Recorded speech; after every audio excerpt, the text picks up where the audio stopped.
Welcome to another episode of Angel in the Afternoon. I had to think there for a second because I nearly said pro wrestling talk. So Whoa, sorry about that. not yet. Tomorrow. My name is Angel Rivera alongside Witchy Perfect this week. Unfortunately, Alex Knight will not be with us because his father literally just got out of the hospital and he wants to care for his dad, which I completely understand. So it's Yep. me, Witchy, this week. So Get well soon, Daddy Alex. yeah, Something like that. yeah. So yeah, he told me yesterday that he had to go into the hospital. So I was like, okay. Well, I just in case I sent him the link. Say if you're able to come on here, if not, fine. And he's not. Yeah, I was like, okay, that's fine. I mean, I didn't really expect. And tomorrow, I don't know if we'll get to clips because we have Probably not. so much to talk about. That's why I told Alex last week. Woo, Probably not. boy. Yeah, probably not. So that's why I'm not even going to. But tonight, I am here to talk about politics and yell and Hmm. scream about it. And then, of course, say my ever loving catchphrases, which we shall get to in a minute. Yeah. So let's see. Yeah, so we got a lot to talk about this week. Um, What? Zelensky. I end up saying Voldemort usually because his name sounds Voldemort? like Voldemort. Oh my. Zelensky allegedly sabotaged a peace deal that the Trump administration came to with the Russians. So Of we'll course. we'll discuss that. Even though the Trump administration kind of talking out of both sides of their mouth. At one point, they said, "Oh yeah, we're pro peace. We want a peace deal as soon as possible." And the other side is like, "Well, we got to continue funding Ukrainians, or else then the Russians will take the entire country." It's like, which one is it? I mean, you're saying two things at It's once. both. So it depends on the situation, I guess. But we'll also discuss Pope Francis passing away on Monday and who's going to take over the Catholic Church and what's going to happen there, even because whether we More like it than or not, likely, Trump. yeah, whether I we mean, would like it or anyone be surprised by this point? yeah, whether we like it or not, the Catholic Church is still a very powerful institution on the planet, and I mean, they're a why do we have country. these silly? Why do we need a pope? Just so we can cover up pedophilia? Yeah, Question mark. well, the Catholic Church does have a history of covering that stuff up, but yeah, the Catholic Church, whether we like it or not, it's a country. It's a very powerful one. So they're very wealthy, even though it's a very small country. So yeah, so I rest my they're we'll see what happens there, but they're a very powerful institution, and a lot of world leaders are attending Francis's funeral. So it's like Trump will be there. A lot of most world leaders will be there. So that's why needed to be discussed. Who will be the next pope? Who knows? I mean, at this point, it's up in the air. So after more than likely Francis's Trump. after Francis's funeral, they're going to the cardinals will get together in the conclave, and I think it's Saint Basilica Church in the Vatican City, and they'll decide the next pope at that point. So, but yeah, that and so much more. We're also going to discuss Trump telling Putin to quote unquote stop after major Russian strikes on Ukrainian capital again. So which one is it with Trump? I don't know, but we're also going to be discussing the breaking news of the Trump administration arresting a couple of judges for obstruction. Where these are county judges in Milwaukee, at least one from Milwaukee. Allegedly, we'll get to it more later, but allegedly she helped an illegal alien escape through her chambers in the back door. So so that's when they arrested her, and the meltdown on Twitter is just epic. Like I have never seen like so much anger before about this. How dare you? She's a judge. You can't arrest a judge. It's like She that probably they did it because someone paid her off to do it. yeah, they're exposing their elitism. It's like you obviously can't arrest a judge. Anybody else, yeah, you can arrest them for obstruction, but not a judge. She's very powerful. She's one of us, one of the elite. And the Trump administration arrested her. Can you believe that? That's basically what the anger was. Thank you, Max, for joining us. He's the most Okay, like. Max, he may have been well liked, but he still didn't stop the pedophilia stuff. That pedophilia stuff was still going on while Pope Francis, all he had to do was say, "Hey, Cardinals, can we not diddle little kids anymore?" Just a thought. He didn't stop nothing. He didn't stop crap. I don't care if he was well liked. Fuck him. He's still a pedophile and a pedophile on neighbor alert. Whatever the fuck he is. Stop diddling little kids. I wouldn't let my son near a priest, a Catholic priest, let alone a preacher or anything else. I wouldn't let him anywhere near him. It's a There's good thing you don't go to church. so there's apparently. Let me see. Let me see if I read this right. Let's see. Where is it? Why do we need this archaic bullshit anyway? The Pope is so in the Dark Ages. Are we still in the Dark Ages, y'all? I don't need a Well, fucking Pope to tell me that gay people are all, they're okay. that's why he was well liked because he was pro gay and pro all this other stuff. You know, he He was was pro, I based. think he was pro Gaza too. That's Yeah, probably why JD Vance kind of offed him, or that's what they say. That's the rumor, right? they, He you touched know, him and he, next day, well, yeah. So that's apparently let's see. I saw an article here. Hold on. That's the Daily Beast. Like Trump likely to get humiliating seat in third row at Pope Francis's funeral in the Vatican. Like, come on. I mean, and here's the thing they're not telling you. The fact of it is the funeral of the Pope, the leaders, the world leaders always sit in alphabetical order from front to back. So the U.S. president always sits towards in third or fourth row because that's how it works out alphabetically. But of course, mhm. they don't tell you that because they want to make fun of Trump, so they want to embarrass Trump. I'm not going to read that article; it's nonsense. But that's usually how it works. So let's see. So let's get started here with oops. So Pope Francis was the 266th Pope in the history of the Catholic Church, the Vatican. The Vatican.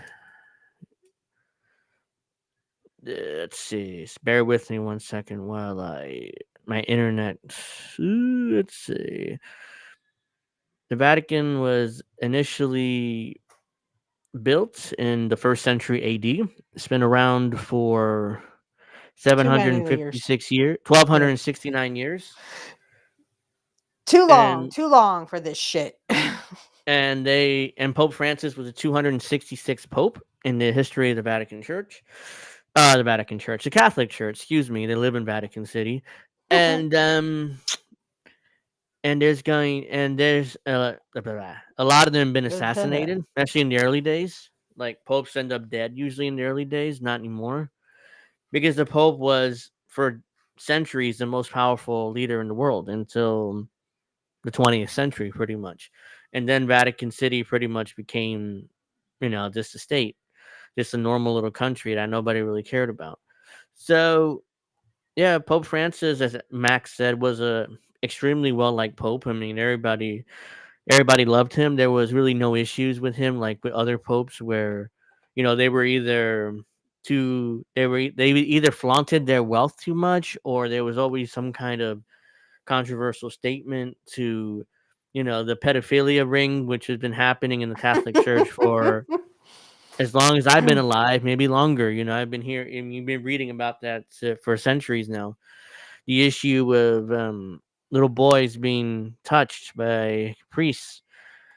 And the previous pope was massively involved in covering it up. Pope Benedict XVI. Yep. He became pope even after it came out that, oh yeah, this dude had been covering up, massive scandals and sex scandals against little boys for ever since he's been in the church.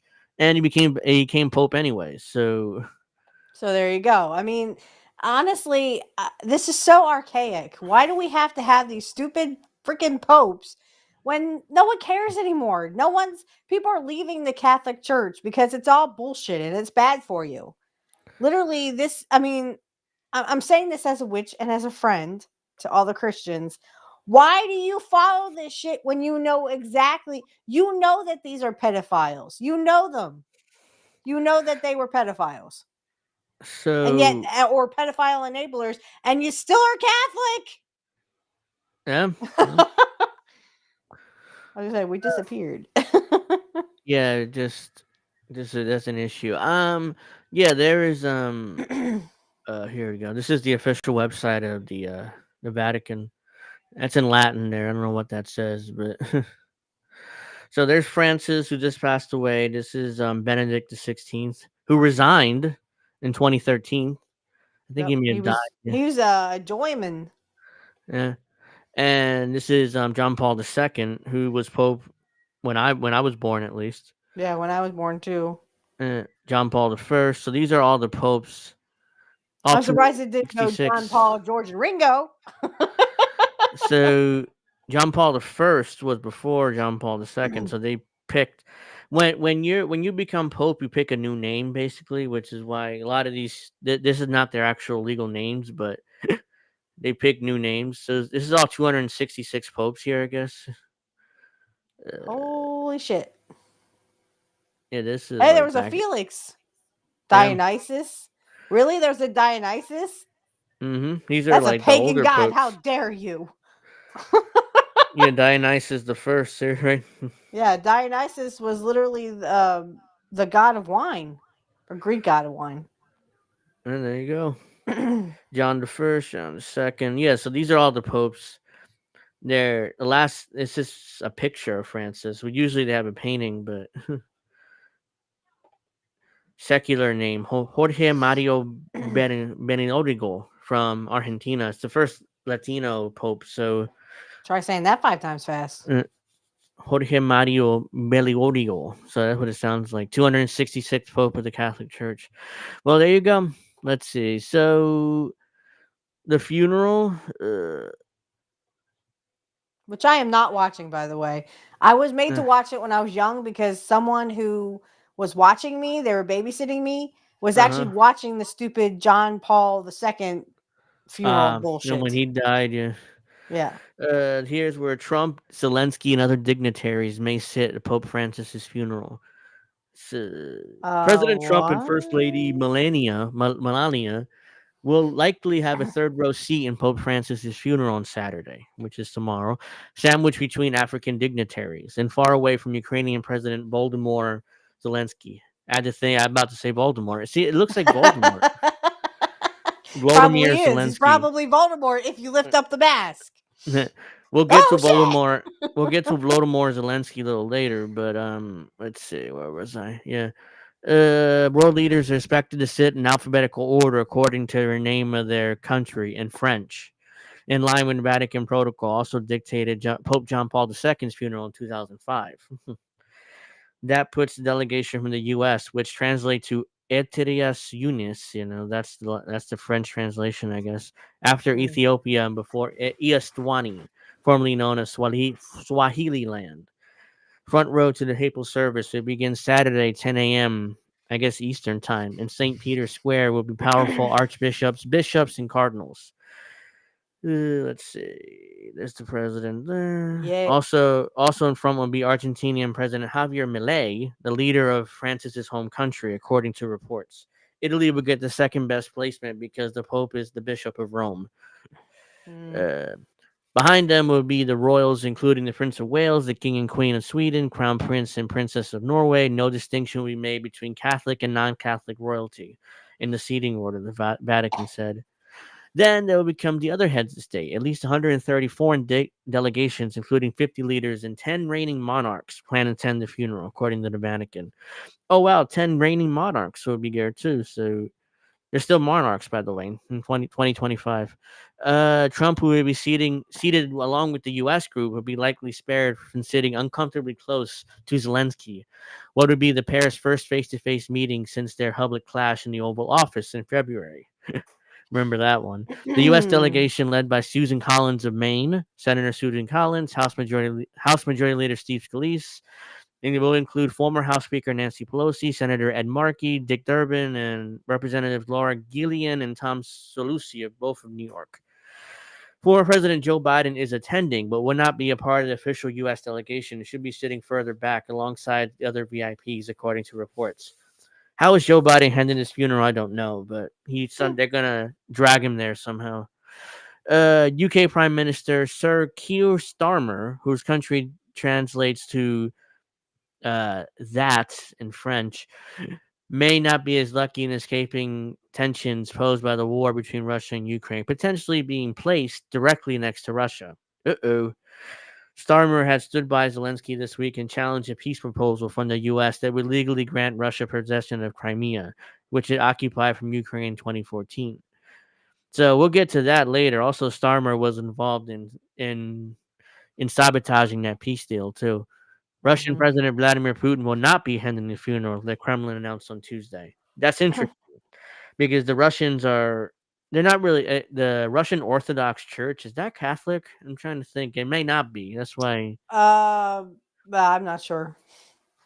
I was gonna say Protestant, maybe, but could be. It could be Catholic. Let's see. Russian Orthodox Church. It's an Eastern Orthodox Christian church that has 194 dioceses inside of Russia. Of the ROC, the Patriarch of Moscow, blah. I don't think it's Catholic. Hold on, let me see. The primary theological difference is that the Catholic Church believes the Holy Spirit proceeds from God, the Father, to Jesus Christ, the Son, and the Orthodox Church believes the Holy Spirit proceeds only from the God and the Father. So pretty much it's Catholic, except for a minor difference in the belief of the Holy Trinity. So it's not the Holy Trinity to the Orthodox Church; it's just the God and the Father. So basically, it's Catholic, but not really technically. Two beers, So one tequila. yeah, it's not much of a difference. Hey there, Mouse. Thank you for that comment. Yo, Sean. Hold up, Biden. Didn't he die in 2020? Apparently not. CEV. Good to see you, Applejack. Good to see you, everybody. Make sure you like and subscribe. Alongside with VIPs, up to 200,000 mourners are expected to attend the services. Tens of thousands already paid their respect to the late pontiff. Body was viewed in St. Peter's Basilica this week. The 88-year-old Pope died of a stroke on Easter Monday. Italian police and military are reportedly building a complex ring of steel around Vatican City, including thousands of officers, including soldiers equipped with guns to shoot down drones, rooftop snipers, and fighter jets from the Italian Air Force. So there's a ton of money being spent on this funeral. And, not really that surprising based off. But the problem is Pope Francis wanted a small funeral, quote unquote. Instead, he's getting fighter jets and drone busters. So there's no such thing as small when it comes to the Vatican. I mean, they're always going to spend every dime they can to But if they want to act more like Jesus, Jesus gave all his worldly possessions to the poor. I agree. Stroke my tush. JD Vance got to him. I totally saw that. I was like, oh, they offed him because of the whole Gaza thing. Because he was pro-Palestinian. So of course they would want to off him. Israel would want to poison him or something. But yeah, I saw that too, Applejacks. yeah, that's like, you what? mentioned that. Let's see. So I'm eating one of the finest cheddars in the world, mouth watering. What? So, who will succeed? Who will be the next pope? Key candidates, an unpredictable process. So, for the first time ever, it's kind of very unpredictable to see who the next pope is. These are some of the main candidates, apparently. Such stupid, archaic rules. Why do we need a pope? For more child molestation? There's over 1 billion Catholics still around the world. So I'm not Catholic personally. Why are you Catholic? Not you, but why are people Catholics? You like when you hear about boys being diddled? I don't know. What attracts you to Catholicism? So, who will be the next pope? The decision will have a profound impact on the Catholic Church and the world's 1.4 billion baptized Roman Catholics. So, it's even more than I thought it was, 1.4 billion. It also Great. promises to be a highly unpredictable and open process for a host of reasons. The College of Cardinals will meet in a conclave in the Sistine Chapel to debate and then vote for the preferred candidates until a single name prevails. With 80% of the cardinals appointed by Pope Francis himself, they are not only electing a pope for the first time, but offer a broad global perspective. For the first time in history, fewer than half of those giving a vote will be European.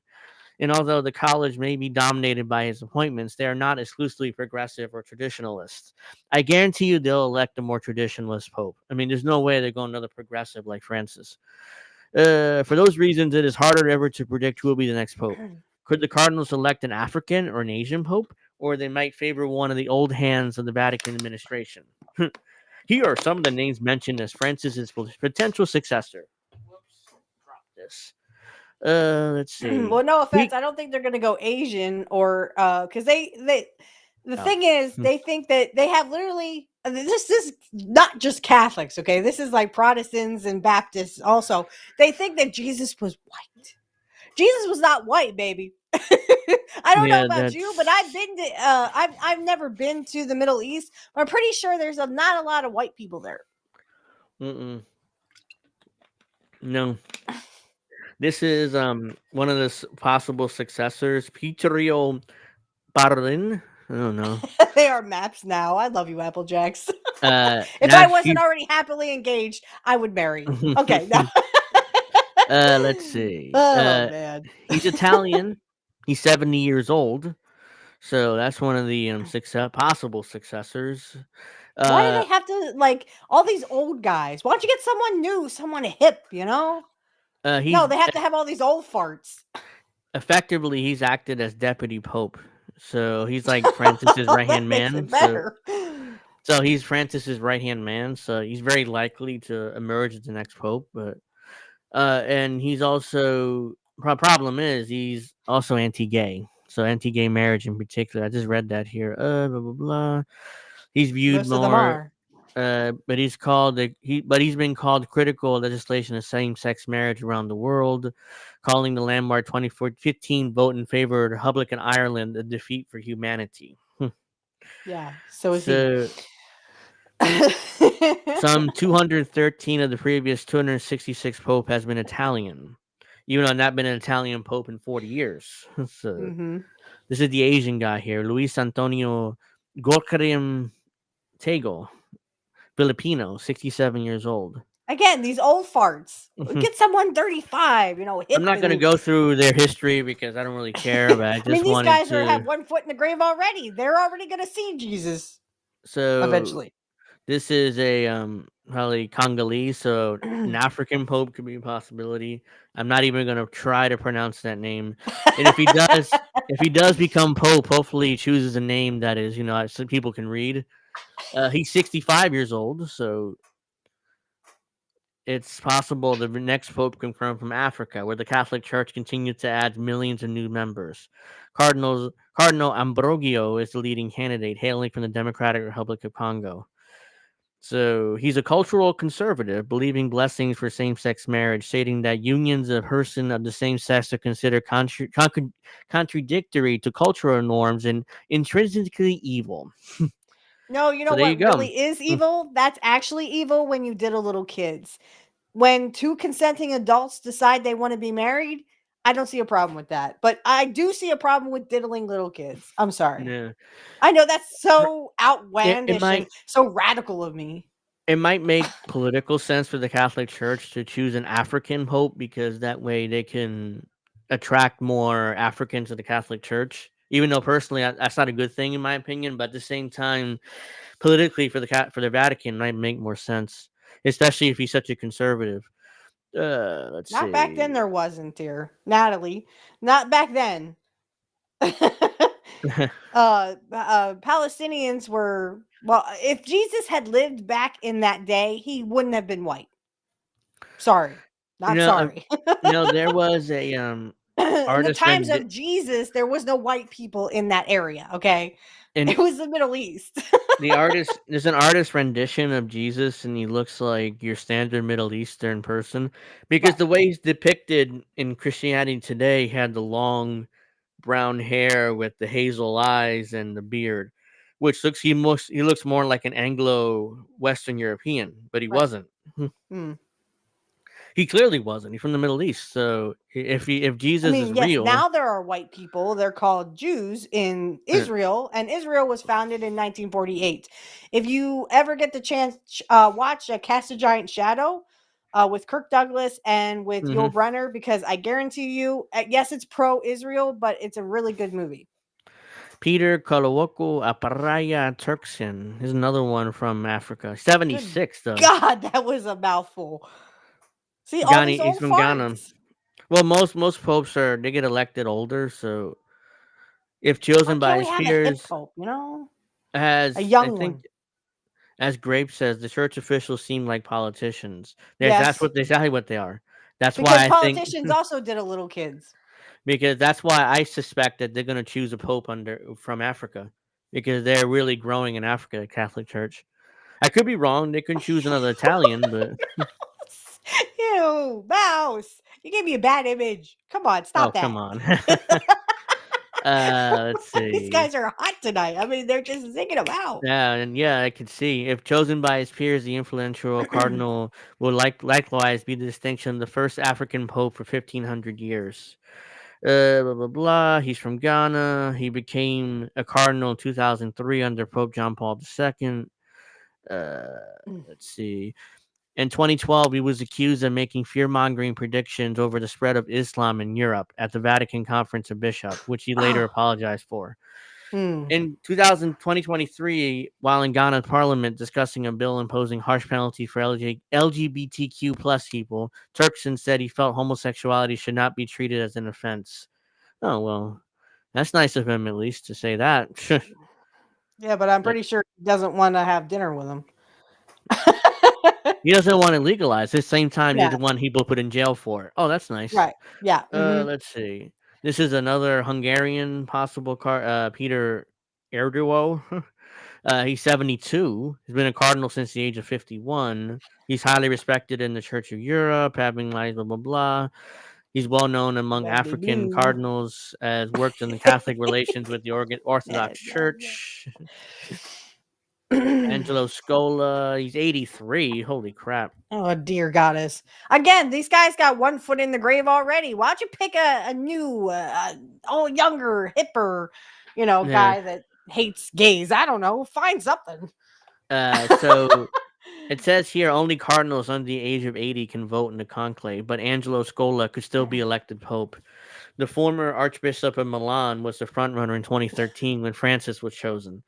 But although he has fallen victim to the adage of entering the conclave as pope and leaving as a cardinal.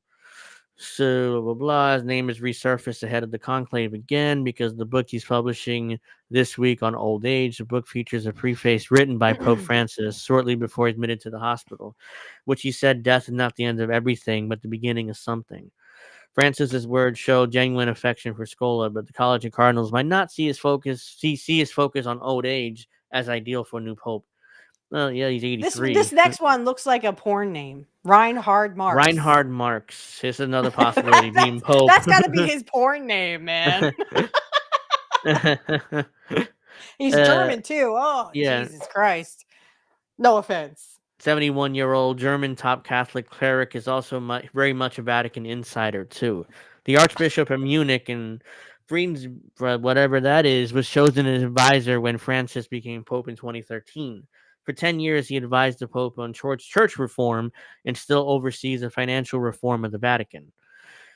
He has advocated for a more accommodating approach towards homosexuals or transgender people in Catholic teaching. So he's more progressive and wants to kind of change a little bit the Catholic Church treatment of homosexuals or transgender people. That's nice. In 2021, he offered to resign over serious mistakes in tackling child sex abuse in Germany's Catholic Church. Oh, That, by the way, that resignation was rejected by Pope Francis. of So, course it was because he was so progressive. mhm. 2 years Except he ago, forgot that there were popes literally diddling little kids. 2 years ago, he left the Council of Cardinals, the Pope's most important advisory body, in what was seen in Germany as a setback for his career in the church.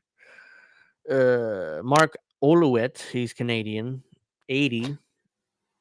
Again, these old geezers. Yeah, Cardinal Oliet was twice before seen as a potential candidate for Pope in 2005 and 2013. For years, he's run the Vatican's bishops, where he chooses candidates for whatever that is around the world. So he has played a significant and formative role in vetting the future members of the Catholic hierarchy. The gastery. As another octogenarian, he's over 80, he will not be able to play a key part in the conclave itself, which may hinder his chances. Oliwetz is viewed as conservative with a modern outlook, who's strongly in favor of maintaining the principle of celibacy for priests. So he wants to maintain the principle of celibacy for priests. So if you that's tell him to stop diddling little kids. I think that's pretty explanatory there. Oh, by the way, want to be celibate? Stop fucking kids. Yeah, and by the way, he opposes the ordination of women priests, but he's called the church for a greater role in women running the Catholic Church, saying that Christ is male, the church is feminine. So he's against the ordination of women priests, but at the same time, he's like, well, more women should be running the Catholic Church. So, well, then you can't have it both ways. Either you want women priests or you don't. You can't have them. You can't have both.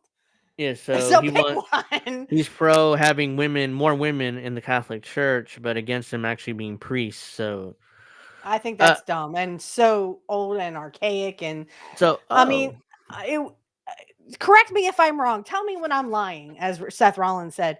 Tell me when I'm lying. Was it not 3 women that Jesus actually said, "Go and tell people that I have risen again"? Was it not 3 women? Yeah, I remember correctly. Yeah. So those were Jesus's priests, technically, or priestesses. Yeah. Robert Provost, American, age 69. So we never had an American pope, but could the papacy go to an American for the first time? Chicago-born Cardinal Provost is certainly seen as having much of the necessary qualities for the role. 2 years ago, Pope Francis chose Provost to replace Mark Oliwetz as the prefect of the Vatican dissectory for bishops, handing him the task of selecting the next generation of bishops. He's worked for many years as a missionary in Peru before he made an archbishop there. Provost is not just considered an American, but somebody who headed the Pontifical Commission for Latin America. He is seen as a reformer, but at 69, he might be viewed as too young for the papacy. Too young. He's 69. Yep. His period as an archbishop in Peru has been clouded by allegations of covering up sexual abuse claims, which were denied by his diocese. Thank you. I would again, and yes, Fred. Again, I guess you could see it like that. Yeah. Again, somebody else who was accused of covering up sexual abuse claims. So there you go. Robert Sarah, he's from Ghana. Well liked by conservatives in the church, blah, blah, blah. He was often considered opposed to Pope Francis's reformist leanings. The son of a fruit picker, he became the youngest archbishop at age 34, and Pope John Paul II appointed him to the blah, blah, blah.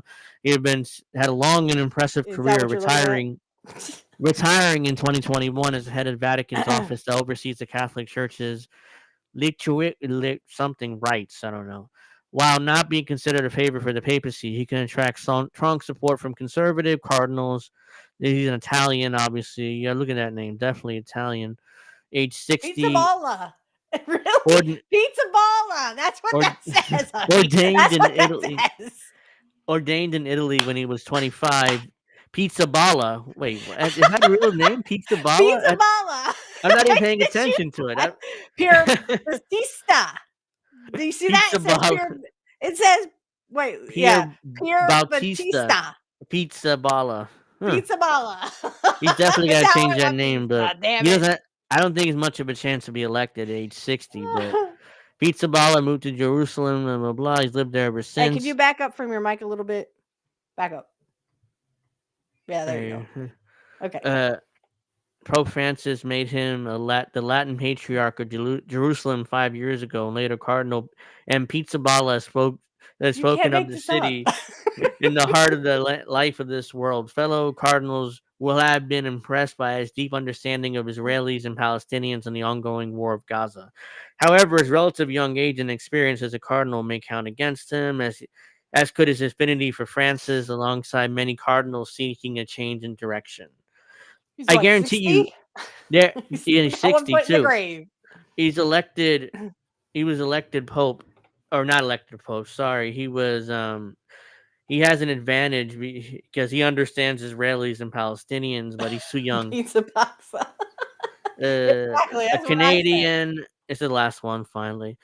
Was appointed by Cardinal Pope Francis. And I don't know why. I don't know why my mic is hopping. It shouldn't be. I have this on for a reason. Um, he was appointed by the Pope Francis, and like him, a Jesuit, leading order of the Catholic Church, known for its charitable and missionary work around the world. Although he was born in the former Czechoslovakia. His family moved to Canada when he was 2. He's popular with progressives in the church, considered to be close to Pope Francis. He's currently the head of the Vatican dissectory for promoting human integral development. Although a strong candidate, he seems unlikely the Cardinals would choose a second Jesuit pope in succession. Blah, blah, blah. So those are all your candidates. Pick your favorite. I'm picking Pizza Ball. Pizza Bella. Yeah, those are your Damn, now I'm hungry for pizza. Shit. those are your candidates to become the next pope of the Catholic Church. Me personally, I think they're going to go with an African because their Catholic Church is really growing in Africa, so they might want to take advantage of that politically. That's Politically, stupid. Why because are you also Catholic? they might want to take advantage of that politically because again they're growing in Africa. But I do agree on why you're Catholic. Okay, it's a digital clip, audio engineer here. Okay. Yeah, I mean, I had it like this, so I'm guessing, let me just do Yeah, that. push it away from your mouth a little bit. Uh, let's see. So that's that, I mean, again, like my opinion, we'll see if I'm wrong, right or wrong, but I think they're going to choose an African to be the next pope. Yeah, I don't think they're going to choose an American because I'm I sure think that I should be the next pope. I am black. I don't think somebody being black has anything to do with who it. oh, hey, Fred said it. I'm nominating Angel Rivera for pope. No, they wouldn't want me. That's why I saw that in the chat. I was reading, so that's why I didn't really like I second acknowledge it. nominate that. But I'm not kissing your ring, my darling. Uh-huh. Nope. Oh damn. All right, so I figured we should cover Luigi Mangione's case because it's been a new update on it. So let's see. Oops, I messed up. Let's see. So Luigi Mangione's case marks a shift in politics of the death penalty in the U.S. because the federal government's looking for the death penalty. That's the update. Luigi Mangione, I don't think he did it, in my opinion. I think No, I don't think he did. I think he's a scapegoat, but I he don't think look he did it. when I first saw the footage of the person who did it, and like that's a woman. You can tell, that's it had the female chin and it had the it looked like a woman, didn't look like a The man. perfect eyebrows. Yeah, this is Mangione here. It looked nothing like him. And when that little photo they released, Luigi Mangione, 26, appeared in federal court on Friday for the first time after his indictment on federal charges of killing the former CEO of United Healthcare, Brian Thompson.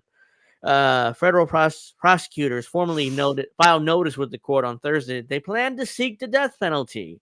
Mangione's pleaded not guilty on Friday. Which is unusual about his case is the U.S. Attorney General Pam Bondi announced that earlier in the month she was already directing federal prosecutors to seek Mangione's execution. It's the first death penalty case the Department of Justice is trying to President Trump or tie. Wait, it's the first death penalty case the Department of Justice is tying to President Trump's day one executive orders restoring the executions of people on federal death row and committing to pursue the death penalty for all severe crimes that demand his use. Except he Okay. didn't do it. So that basically you're putting an innocent person on death row. It's a wonderful country we got. Let's see. Applejack asked, "How will the Pope handle the rise of anti-Semitism in Israel?" Just like every other one, they'll Well, it literally ignore it. depends who's elected because they're all, but you're right. They're probably all going to end up just looking the other way while Israel does what Israel They're too does. busy But diddling the little kids. yeah, That'll no be matter who's their. elected pope, Yeah.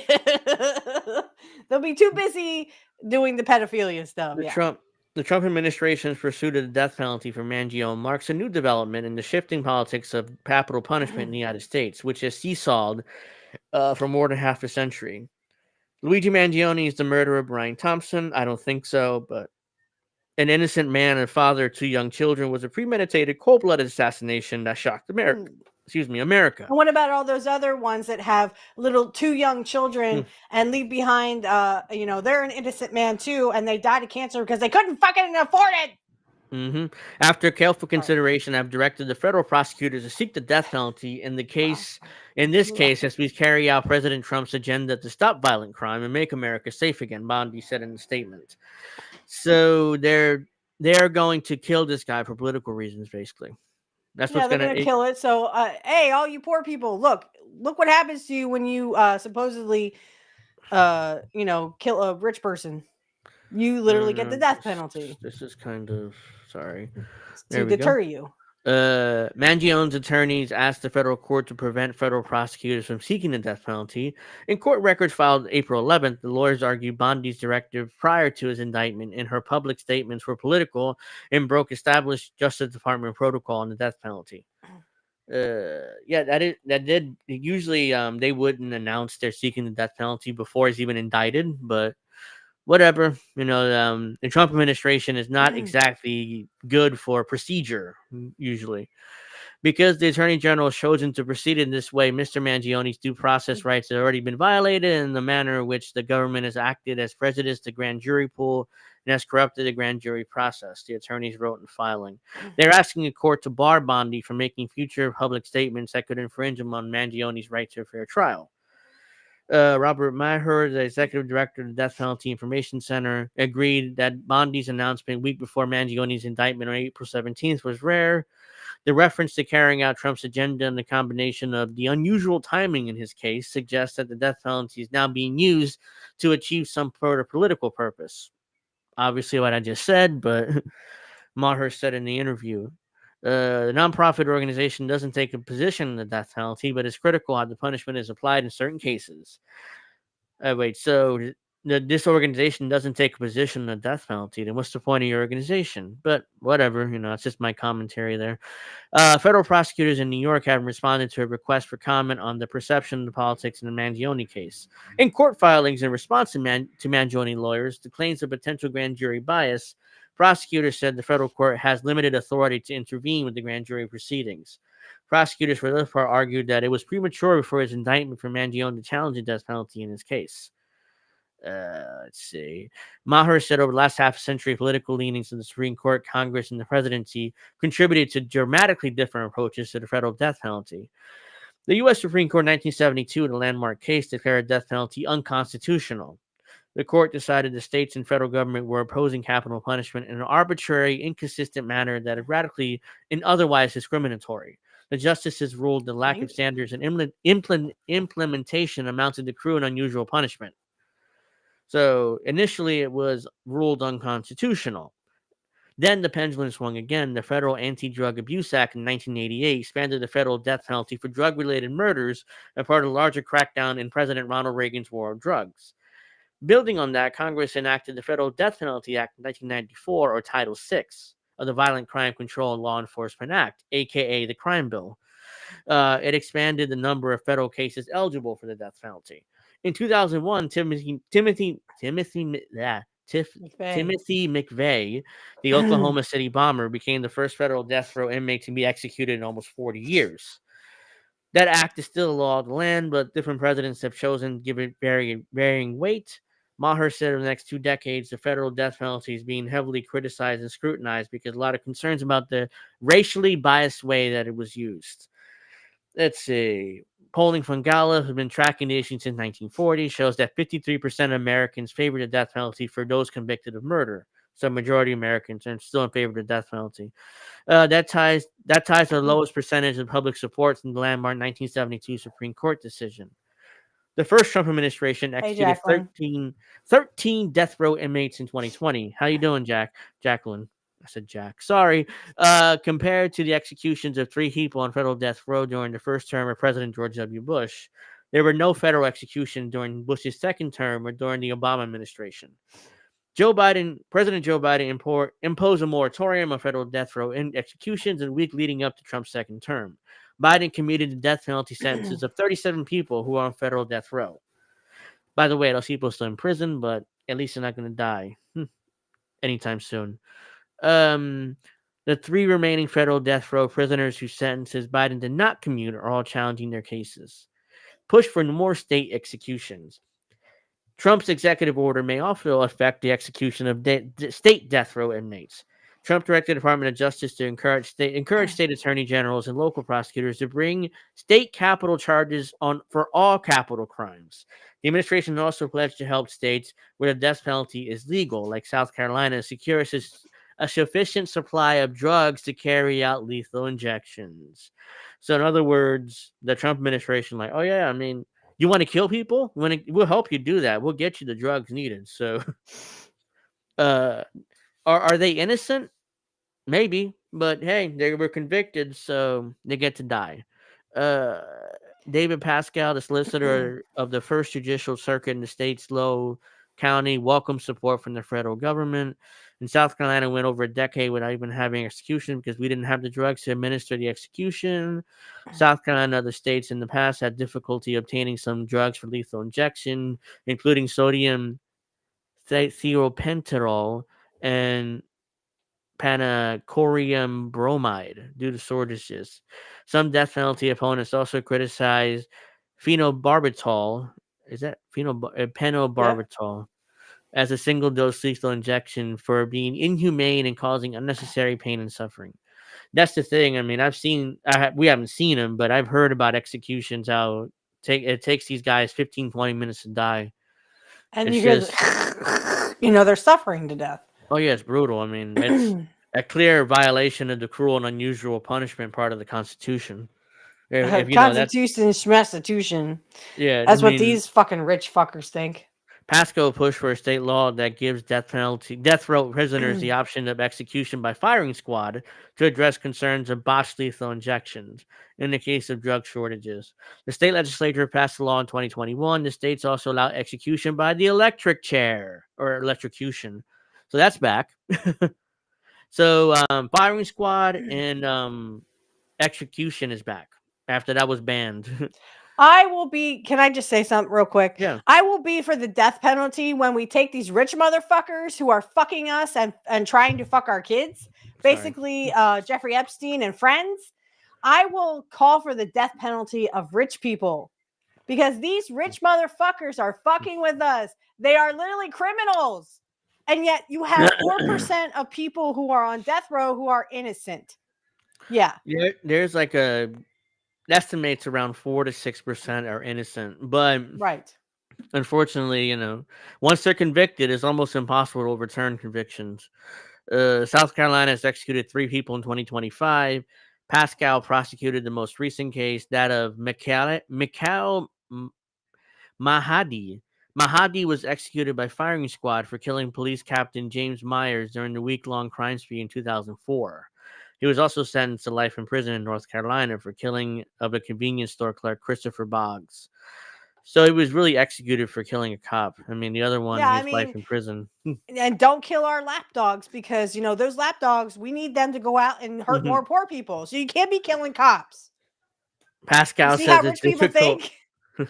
Pascal says it's difficult to say whether the Trump administration encouraging more state death penalty prosecutions when prosecutors in the state will actually pursue more such convictions. But it's going to be very appreciated in facilitating us to reach justice in our cases. So basically, the Trump administration is demanding more executions and more death penalty convictions for some reason. Here in New Jersey, we haven't executed anyone, I think, in nearly 70 years or something. Hold on. I can look into that. Know. NJ death. Oh, wait. Last NJ death execution. I'm pretty sure it was in the 50s or something. Oh no, it was 1970. It was 1963. So it's about 70 years since the last execution here in New Jersey. 99 for us. In Pennsylvania. Pennsylvania. Mm-hmm. Yeah, so the death penalty here in New Jersey was abolished in 2007. So but it's illegal here. But last execution before that, 1963. So it's been nearly what 73, 18, 19, 2003, So, like I was 2013, saying, 2023, 60 years. Sorry, go it ahead. is 60 years. So, Yeah. like I've been saying, I am not for the death penalty because, again, 4 to Mhm. 6% are literally innocent. And I don't want to have that hanging on my head. You know, I certainly wouldn't be that kind of person that would be like, oh, he was innocent. Oh, shit. Because you can't take it back. Once they're Yeah. dead, they're dead. You can't take it back. You hmm can't rise them from dead, although necromancy would be kind of cool. But anyway, you can't bring them back. You can't bring them back from the dead. But I am all in favor of firing squads for Trump and his fucking cronies. And that goes for the WEF too. Fuck you, motherfuckers.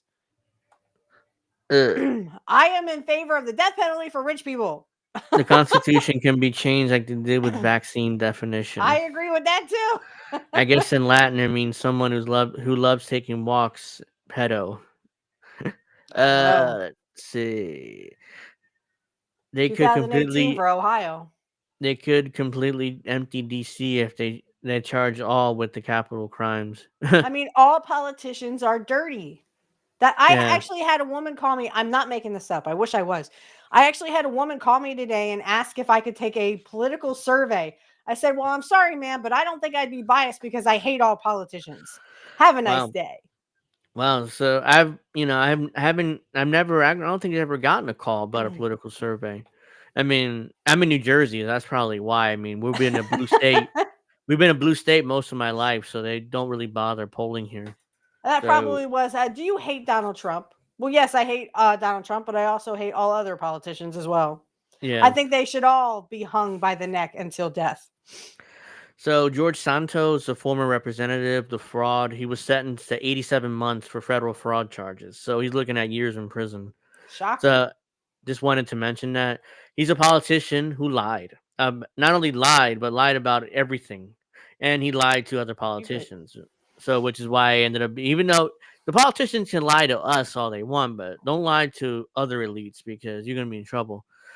Let's see. I'm not really gonna go in too much into that because ultimately, just not that important. But let's get to the He was obviously the scapegoat. They want to scapegoat him with something. There's all kinds of corruption going on, and they want to get this one guy. I'm sure all of New Jersey is all fucked up. Oh, Mouse says I've been in jail in New Jersey. Don't recommend it at all. I don't. You'd have to not drop the soap, right, Mouse? Now, well, our New Jersey, we call it the Wall here in Trenton. There's a maximum security prison here in Trenton where they held all the worst criminals, including the Iceman Richard Kuklinski was here. He served this time here. A bunch of the worst criminals, mobsters, and the worst criminals all served their time here. We call it the Wall because the gigantic wall there with paintings and stuff. I assume the prisoners themselves painted it. Mm-hmm. So there's a painting of Babe Ruth, and there's a painting. This random paintings, it's just weird. But Well, I just want to elaborate. The most famous prisoner we've ever had is I'm Pennsylvania. I yeah, represent Pennsylvania because I'm in it. I live in it. But the very famous mobster, and if Kit Cabela was here, he'd be like, "Really?" Yes, yeah. we had the mobster, the very famous one. Oh shit! Now I forgot his name. Who was the very famous mobster? Did the St. Valentine's Day massacre? Yes, Al him. Capone. Al Yes, Al Capone. Capone. Al Capone stayed in Eastern State Penitentiary for 18 months, and you'll never guess what for. For carrying an unconcealed weapon. Yep. They didn't even get him because he was a monster. They just kind of put him. Hey, you have to go to Eastern State. Yeah, the feds got him for tax evasion. They didn't even Yeah. get him for any of the mobster stuff. So they They're didn't like, get we him don't for care if that. you're a mobster. We just can you not have a gun on you? Sorry, you're gonna Yeah. have to go to Eastern State. So Oops. yeah, Eastern State, which is near Philly, if anyone is asking where that is. Yeah. It's like right near Philly. Yeah, we had Al Capone there, William Sutton or Willie Sutton, who was a infamous bank robber, was also there. All right, go ahead. Yeah, I mean, we've had famous prisoners here, so I only one Mhm. I can think of is Richard Shiklinski, the mob hitman. We have plenty of experience with the mob here in New Jersey. So The Sopranos is based from New Jersey. So imagine that. Let's Everyone's see. fucking connected, right? Yeah. So this is a breaking news here about the administration arresting the Milwaukee Circuit County Judge Hannah Duggan, charged with 2 felonies in ICE case.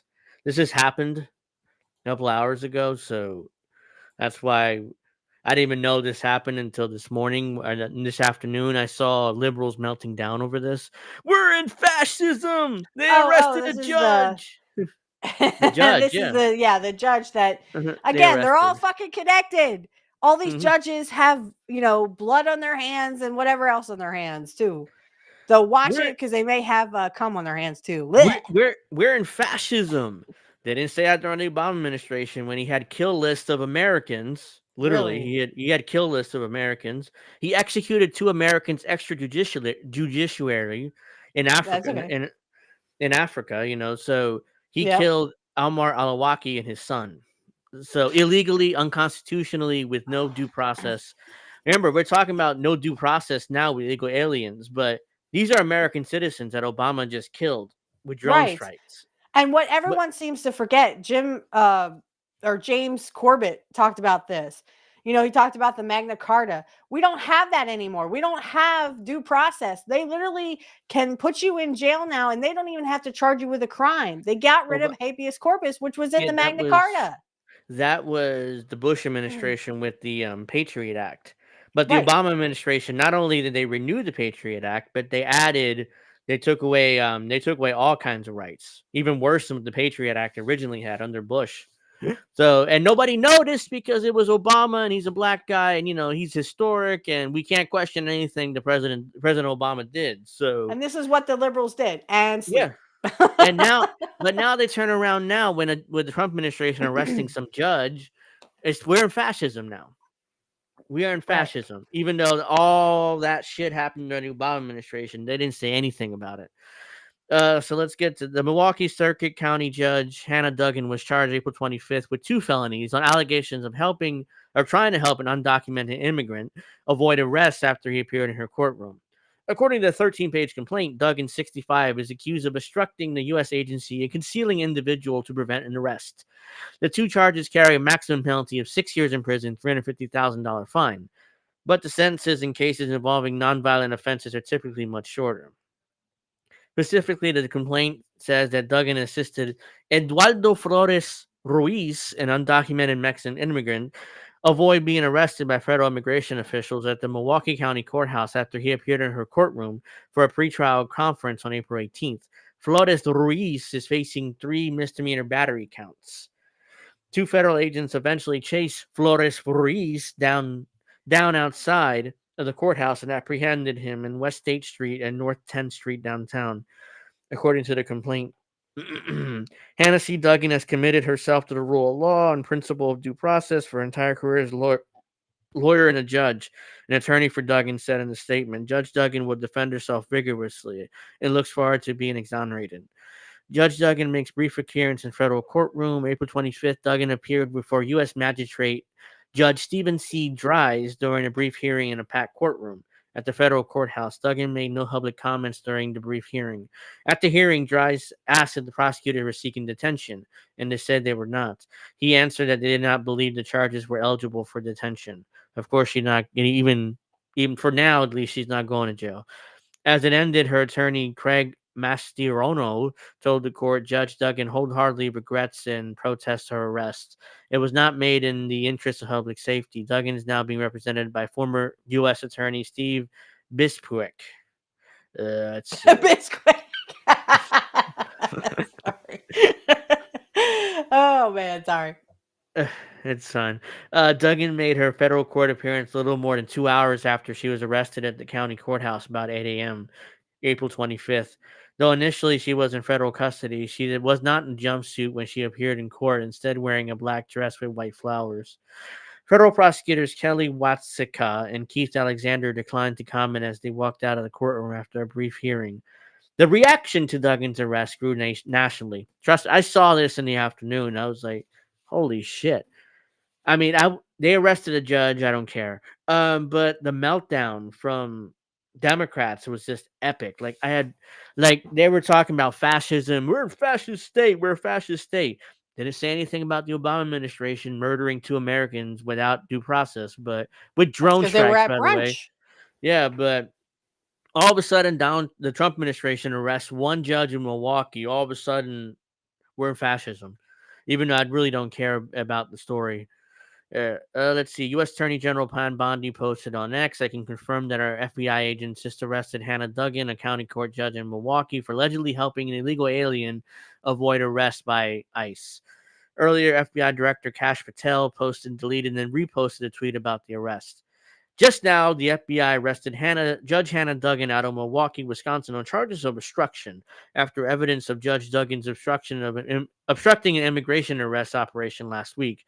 Patel wrote, "We believe Judge Duggan intentionally misdirected federal agents away from the subject to be arrested in her courthouse, Eduardo Flores Ruiz, allowing the subject, an illegal alien, to avoid arrest."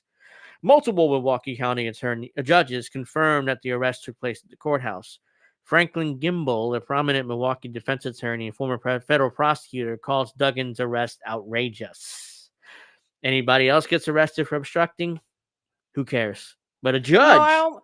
on the fact that it's Judge Duggan, I almost want to go, ho! Yeah, Sorry. it's like if it was any other citizen arrested for obstructing ICE when they're trying to arrest an illegal, nobody really cares. But because it's a judge, oh my god, that's outrageous. Now, quote, a person who is a judge and who has residence who has been no problem being found should not be arrested, if you will, like some common criminal. So that by that logic, that means, hey, if I'm charged with a crime and I have a house, I shouldn't be arrested, right? That logic makes no sense. And I'm shocked and surprised the U.S. Attorney's Office or the FBI would not have invited her to show up and accept the process if they're going to charge her with a crime. Like, again, there's no way they would give anybody else that courtesy. But since he's a judge, got to give her the courtesy. But the Trump administration didn't. They just arrested her, which is what the meltdown is about. U.S. Democratic Senator Tammy Baldwin described the arrest as an example of governmental overreach by the Trump administration. But bombing and murdering 2 Americans in the Middle East, that's not an overreach of authority. No, Again, I that's can't get over brunch. that. No, I can't get over that because of the blatant hypocrisy. Yeah, and it's Mayor, called brunch. They were at yeah, brunch, and then all these other people were like, "Ah, Obama!" bleh." Yeah, nobody now said, they're asleep. yeah, They're called nobody MAGA. said a word with the administration about the Obama administration killing 2 Americans extrajudicially. By the way, it was not they were charged with a crime, never charged with anything. Just yeah, I'll just drone them. Who cares? It's easier than to actually arrest them and charge with a crime and putting them on trial. It's cheaper just to murder them. So this is murder them. Mayor Cavalier Johnson also slammed the Trump administration's move, calling it ham-handed and haphazard, and being more about showboating than keeping the Milwaukee community safe. Well, yeah, obviously, this is political. Donald Trump wanted to set an example with this judge, so he set the example. He's like, okay, if you're going to obstruct us, we're just going to arrest one judge and hopefully scare everybody else through not obstructing us while we Nighty night, deport all these Jacqueline. illegal aliens. Yeah, so all right. Good night. Thank you for joining us for a bit, and appreciate it. Let's see what else. If a judge is being arrested in the courthouse, just imagine the chilling effect that it sends to other folks who will otherwise participate in judicial proceedings in our courthouse, and not just Milwaukee County courthouse, but courthouses across the state of Wisconsin and courthouses across the United States. Johnson said, "Yeah, I mean it's a chilling effect to arrest a judge. Some random black guy, yeah, who cares, But." She's a judge, a respected judge. I mean, you can't arrest her like that and embarrass her. Come on. Republican Senator Ron Johnson, the state's top Republican, said in a statement to the Milwaukee Journal Sentinel, "I would advise everyone to cooperate with federal law enforcement, not endanger themselves and the public by obstructing their efforts to arrest criminals and illegal aliens." Representative Tom Tiffany, who's considering running for governor of Wisconsin in 2026, wrote on X, "If you help illegal aliens evade arrest, you will be arrested." Okay, great job, politician. I mean, Tiffany had attacked Democratic Governor Tom Evers over a memo sent to state employees that provided instructions to how to interact with U.S. Immigration and Customs Enforcement authorities who visit state buildings. State employees should now think twice before following such guidance. On Friday, a group of protesters gathered in front of the federal courthouse downtown Milwaukee, chanting, "No justice, no peace, let the judge be released." And some signs held "Justice for all" and "Judge arrest equals Trump guilt." Again, are you really protesting some judge's arrest? And they are. I saw the No, clips. they're just stomping their feet because they want to go back to brunch. Why Yeah. can't you just let them go back to brunch? All right, sorry. Yeah, it's just ridiculous. They're really protesting this thing. Like, it's just absurd to me. Uh, no, no, no. Um, I'm not even gonna read Brooklyn Dad's tweet. Yeah, it's so absurd. Fridays, the group. I already read that. At the end, protesters linked arms and stood in front of the courthouse doors and vowed to return. Duggan's accused of assisting undocumented defendant facing misdemeanor charges. Uh, the complaint says federal officials used biometric fingerprint comparison to see that Flores Ruiz, who's set to appear before Doug on April 18th, had been deported from the United States in 2013. ICE officials obtained an arrest warrant for Flores Ruiz on April 17th. A day later, 6 members of the Milwaukee ICE task force dressed in plain clothes went to the county courthouse to arrest Flores Ruiz about 8 a.m. Then they informed the bailiff in Duggan's courtroom that they were planning the arrest, agreeing to wait to do so until after his court appearance. A clerk notified Duggan that it appeared ICE agents were waiting in the hall outside a courtroom. Judge Duggan became visibly angry, commented the situation was absurd, and left the bench and entered her chambers, the complaint said. According to the complaint, Duggan confronted members of the arrest team while visibly upset and had a confrontational, angry demeanor. She told the group members that they needed a judicial warrant, not an administrative one, and directed them to report to Chief Judge Carl Ashley's office.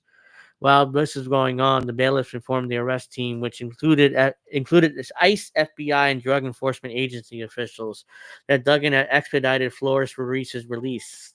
Interesting.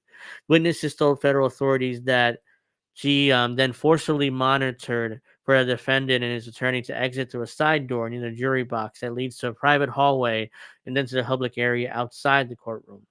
A DEA agent saw Flores Ruiz and his attorney get in an elevator and got on it with him, notifying others of the arrest team what was happening. Flores Ruiz got off the elevator and was confronted by 2 agents outside the courthouse. A foot chase ensued. The agents pursued Flores Ruiz for the entire length of the courthouse and ultimately apprehended him near the intersection of West State Street and 10th Street. Flores Ruiz was handcuffed and detained. Records show Flores Ruiz was charged on April 24th by federal authorities with illegal re-entry to the United States.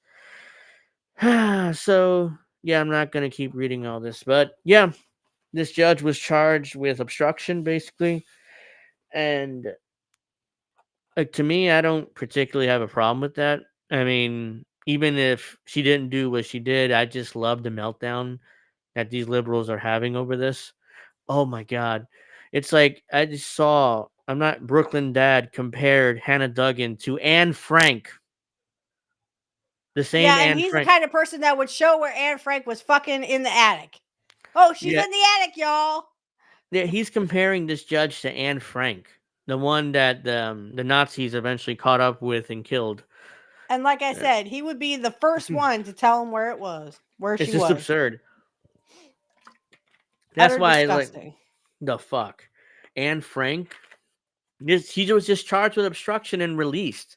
Anne Frank was not released. She was sent to the gulag, to the ovens. Let's say. Uh, where is? Did I see that? Oh, that's something else. Uh, Here we go. So yeah, I want to show you guys the protest real quick. Let's see. Happened. So here's the literal. These are people right there, just for some whatever reason, protesting an arrest of a judge. When this judge, I guarantee you, would put all these people in jail given the chance, because she's not going to do the same for them. Looking at the complaint, let's strip the politics out of it. This is a crime. If they can prove what happened here, it is a crime. This judge, let's strip the Trump of it all out. Let's strip the immigration of it all out. Let's say law enforcement shows up at a building with an arrest warrant. They're looking for person A. Person B then says, hey, there's a secret escape door out back. I'm going to show you the way, and then ushers that person out the back door. That is textbook obstruction. Looking at the... Yeah, it is. I mean, if they can prove it, it definitely is textbook obstructing. So you can see those people there just for no apparent reason, just protesting and trying to protect this judge. So, yeah, there you go. Wow. So, also, I think it's just they're protesting that they want to go back to brunch. Oh, then go back to fucking brunch, you fucking idiots. Let's see. Student loans. That's another story that's been really breaking lately. The administration is planning to begin charging people for their student loans May 6th. Because for years, because of COVID, the Biden administration kind of forgave or can't, not forgave, but kick the can down the road, basically. Yeah, basically they've been actually it's May 5th it says here, but they've been kicking the can down the road for years, and now finally the Trump administration like, nope, you're gonna have to start paying on May 5th, and if you don't pay, we'll report you stupid poor people. You should know by now that we're not going to forgive this debt because you're poor. Which is why the Biden administration should have forgiven the debt.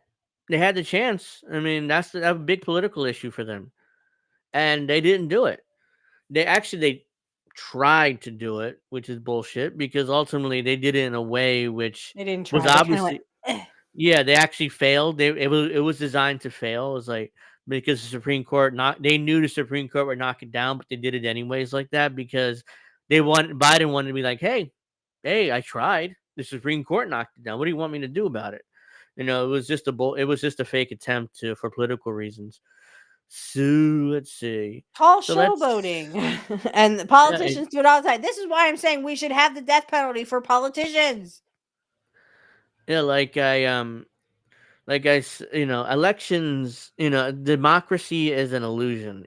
I've said this privately on Discord, but democracy is an illusion.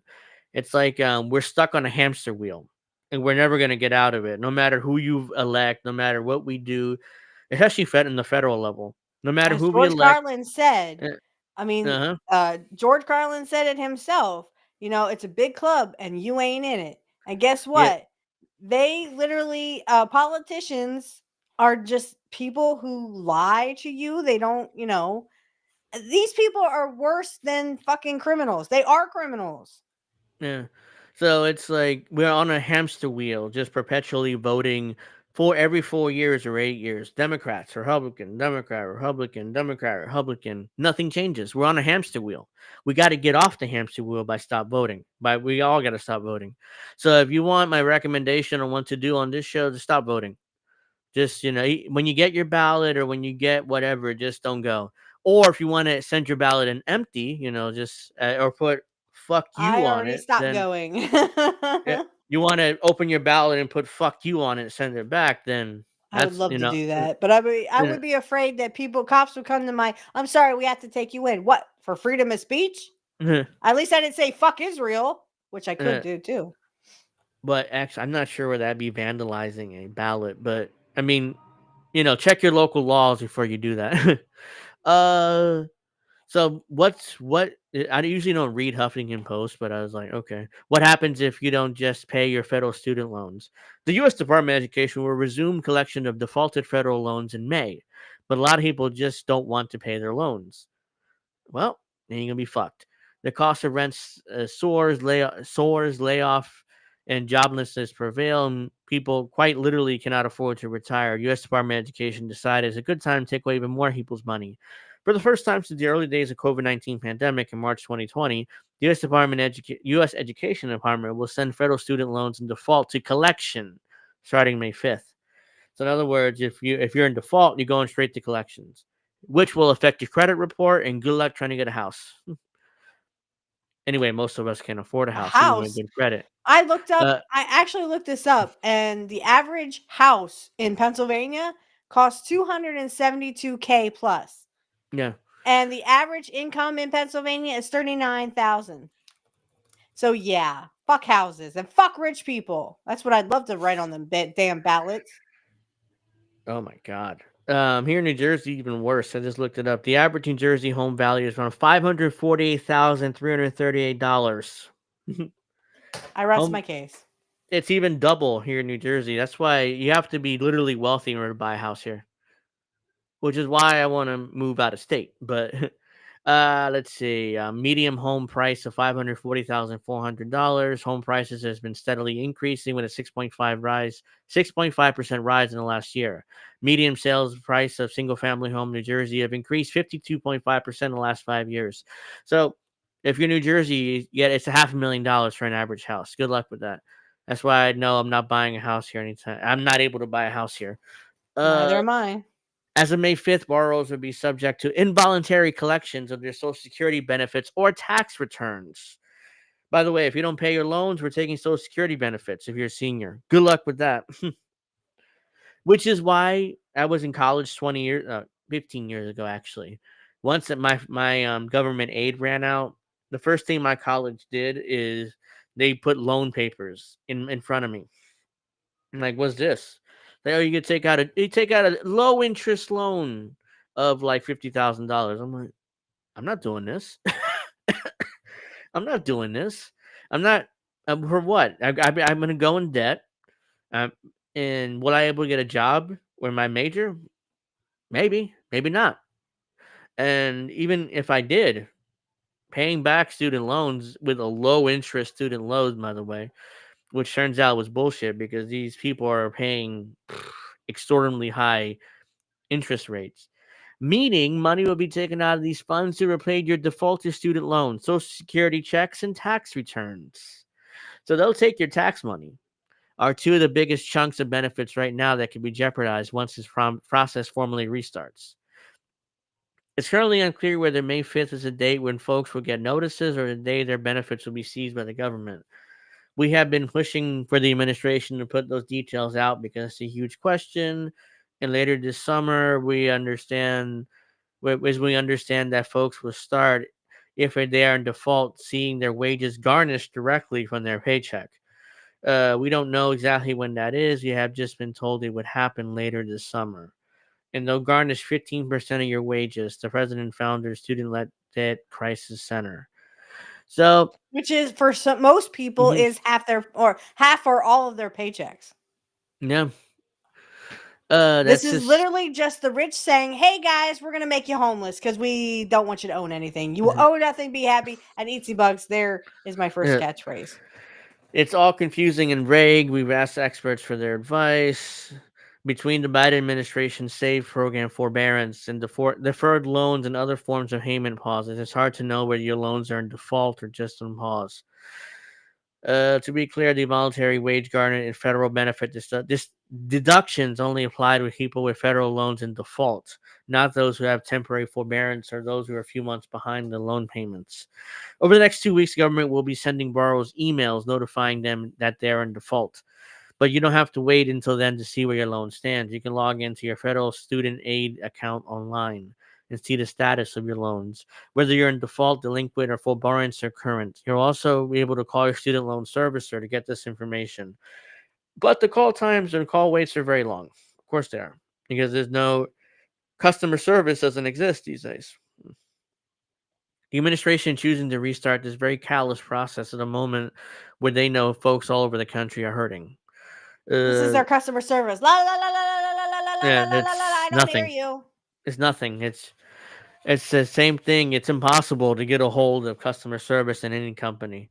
Like when for Comcast, I have Xfinity Internet, and when it goes down, good luck trying to get a hold of anybody. Federal student loans go to default after they are 270 days past due. A student loan lawyer, the Department of Education will not refer the defaulted loan to a debt collector or initiate involuntary collections until the loan has been in default for 90 days. This is when the government can garnish your wages, to take your tax returns and Social Security benefits, any federal monetary benefits. So if you're a senior and you still have student loan debt, they'll take your Social Security. That's outrageous to me. Then why That's go to college? I mean, college is just a con anyway. You might as Yeah. well just be an apprentice somewhere. Because Uh-huh. again, they don't want you to own anything, guys. You will own nothing, be happy, and eat bugs. So if your loans are currently in default, you have options. Next one option is loan consolidation. Consolidation is a specific type of refinance. We take your existing federal student loans, and hand them into the U.S. Department of Education. The U.S. Department of Education pays off those loans and issue a brand new, which is called direct consolidation loan, which is a brand new loan with the exact same balance of interest. That consolidated loan is weighted interest of all the loans that are being paid off to consolidation. And it's bullshit. In other words, it's just, hey, look, you're still going to pay back the money. Yeah. It's just, oh, well, we're just still going to charge you a bunch of interest rates. Yeah. So it's not, you won't go into default, which means that you won't have your benefits taken away from you, but you still owe the money. So it's basically like it's like taking from the right hand and giving it to the left hand. So you still owe the money, but at least you won't go into default. This is a quick and easy option for those who wants to get out of default fast. From there, you can elect to have an income-driven repayment plan, which hopefully makes your payment more affordable. Not everyone qualifies for consolidation loan, though, but that's one way to get out of default.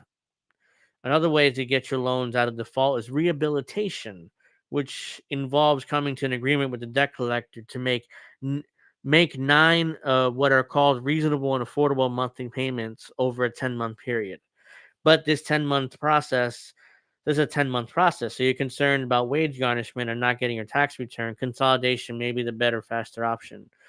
You would reach out paying your rent and paying utilities and paying, for internet and stuff. Again, this is literally just rich people saying, oh, well, fuck you, poor people. Just give us our fucking money back. Isn't it funny when the IRS owes you money, you never get it, or you wait forever to get it? Yeah, I still don't have my tax return, and I had mine in January, and I still don't have my tax return back.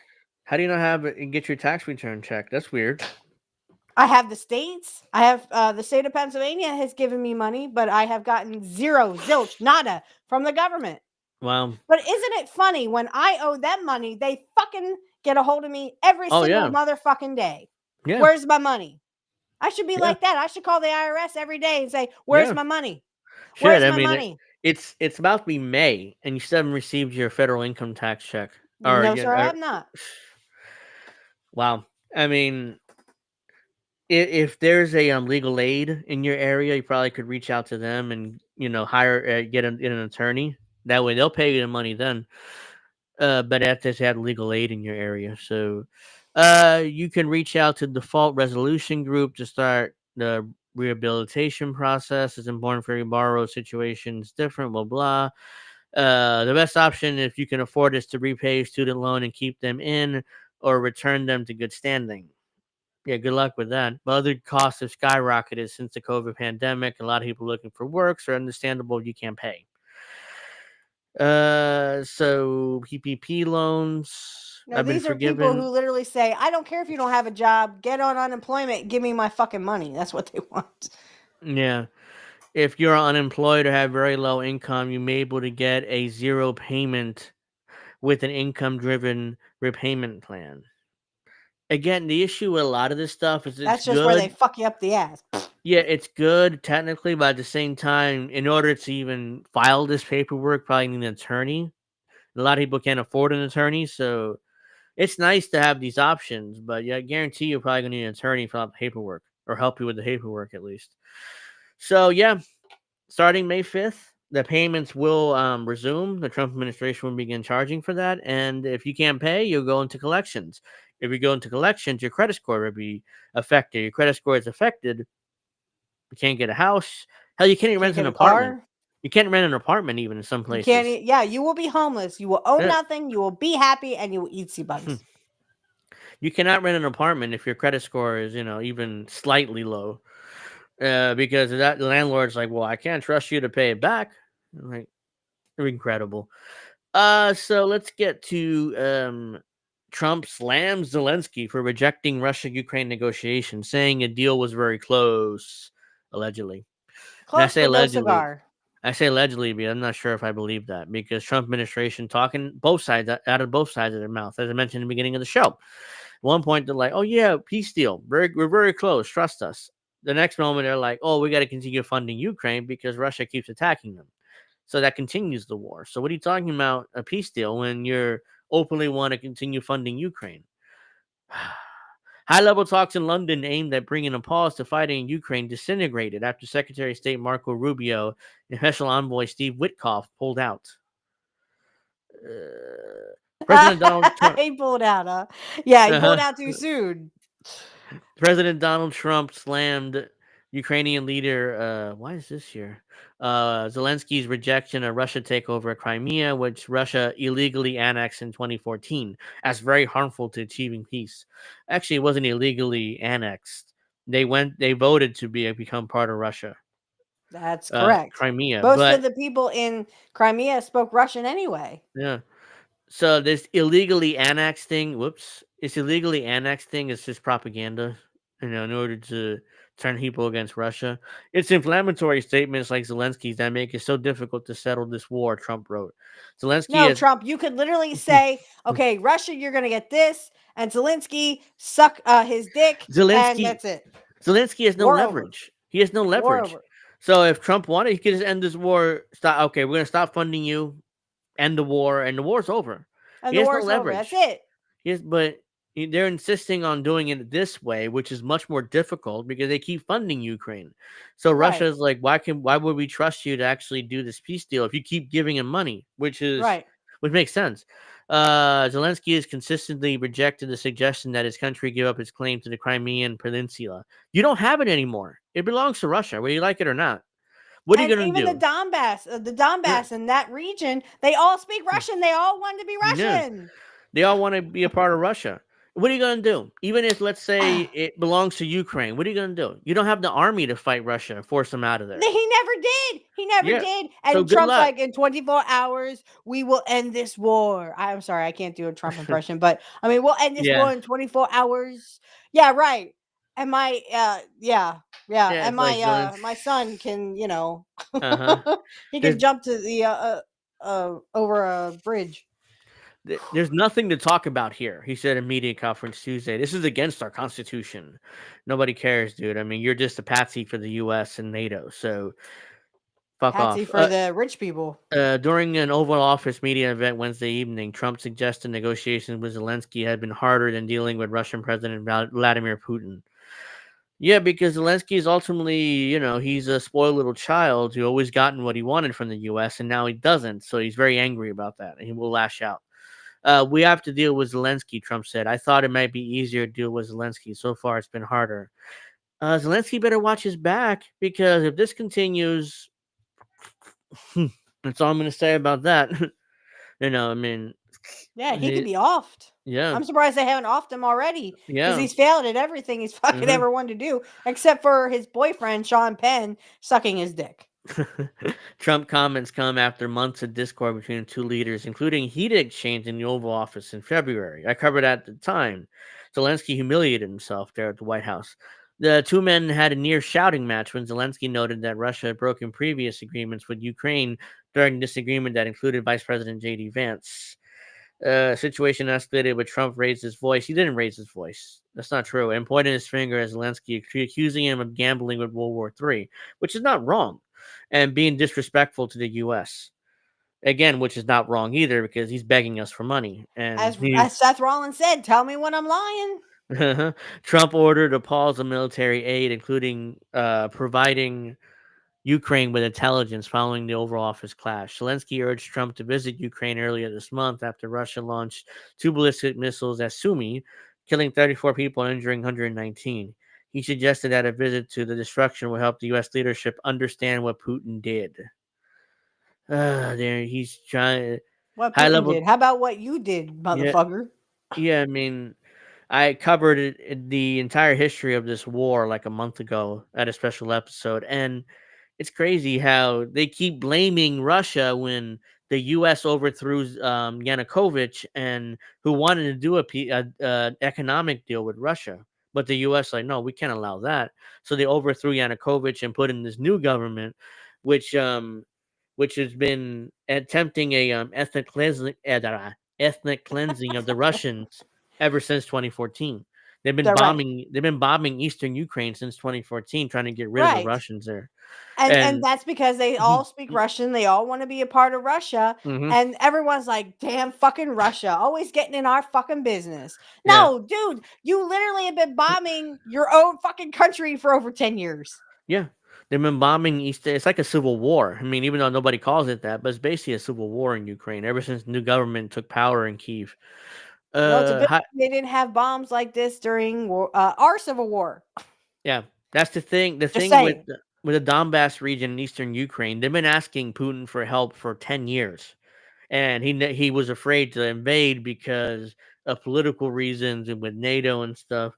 Finally, in 2022, he decided with Biden insisting on having Ukraine join NATO. That was the last straw, and that's when the invasion happened. And that war's been going on ever since.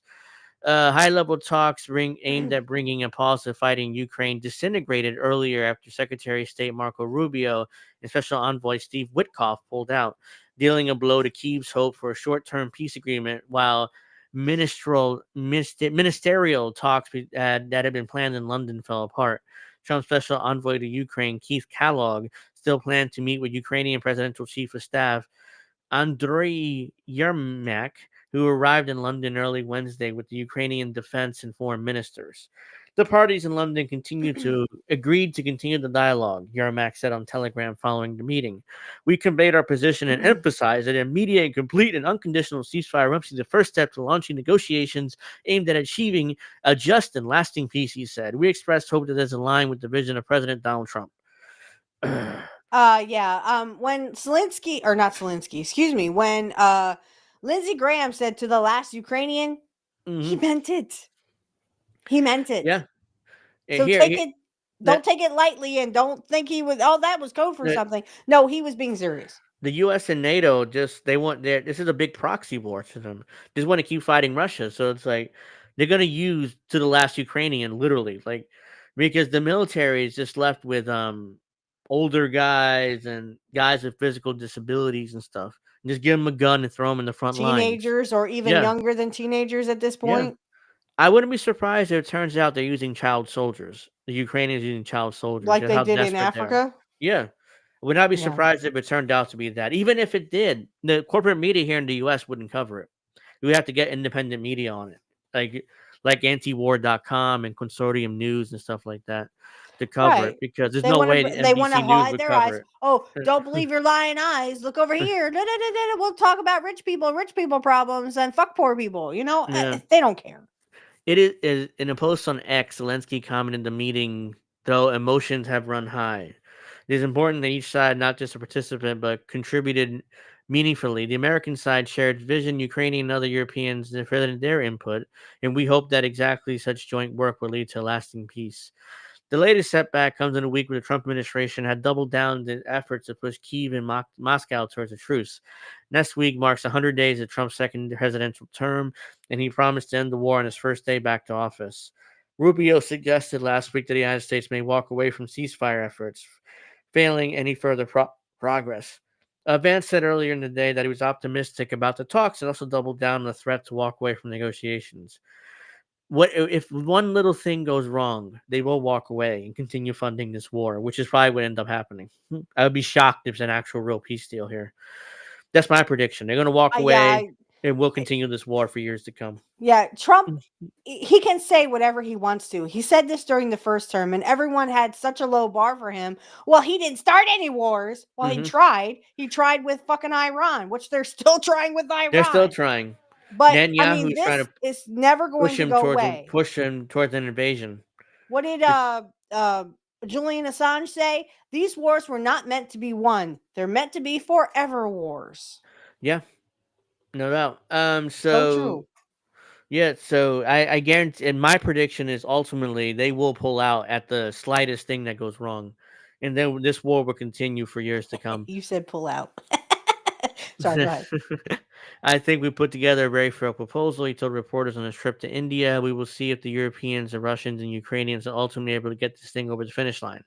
Earlier, Kremlin spokesman Dmitry Peskov said the U.S. had not set a deadline for a ceasefire, and that Russia does not consider it appropriate to set deadlines either. Russian news agency TASS reported. The downgrading is significant. A senior lecturer, blah, citing Zelensky's rejection that Russia maintaining control of Crimea part of any deal. Well, you're not getting any deal then if you're insisting on trying to control Crimea. Ridiculous. He's setting unrealistic expectations and then shocked when nobody agrees to the terms. Rubio and Witkoff's absence suggests that Washington is increasingly disinterested in drawn-out multilateral negotiations. It's not just about the diplomacy fatigue; it also signals a hard pivot. The U.S. is not positioning itself as a neutral mediator. State Department Tammy Bruce confirmed Tuesday that Rubio would skip the meetings hours after saying the opposite. That's not a statement regarding the meeting; it's a statement about logistical issues in his schedule. Despite initial plans to attend the scheduled talks, neither Rubio or Witkoff were in London on Wednesday, but representatives from the UK, Germany, France still met with Yarmak and Defense Minister Rustem Umerov with what the British Foreign Ministry described as productive, successful discussions. All parties reiterated the strong support for President Trump's commitment to stopping and killing and achieving a just and lasting peace. The talks for today were productive and successful, and significant progress was made, reaching a common position the next step. Expectation that Kyiv and Moscow will make a deal to end their three-year war this week remain low after the U.S. presented Ukraine and European allies with peace proposals last week in Paris that both sides saw unacceptable. Under the term sheet offered by Rubio and Witkoff, a land for peace deal would recognize Russia's currently illegal annexation of Crimea, that's bullshit, and work towards lifting European Union sanctions on Russia. Both parties have just rejected the terms. The country's prime minister wrote on X that Ukraine was ready to negotiate but not surrender. You have no choice but to surrender. What? I mean, this is like they're delusional to think that they can win this war. Like, well, surrender. Like, we don't want to surrender. It's like, well, you will surrender. If we don't give you any more money, you're fucked. Our people will not accept a frozen conflict disguised as peace. After months of upbeat statements or indirect led talks, the U.S., blah, blah, blah. Putin on Tuesday suggested for the first time that he'd be open to bilateral ceasefire talks with Zelensky. The issue of Crimea may be one of the most difficult points. It will be extraordinarily difficult, bordering on political suicide for him to commit to paper on things like giving up Crimea. Well, he doesn't have much of a choice. If the Russians want Crimea, they're going to take it. What are they going to do? What's he going to do? He has no military to speak of. And that said, Ukraine will not be able to recapture Crimea anytime soon. Ukraine is unlikely to be a NATO member anytime soon.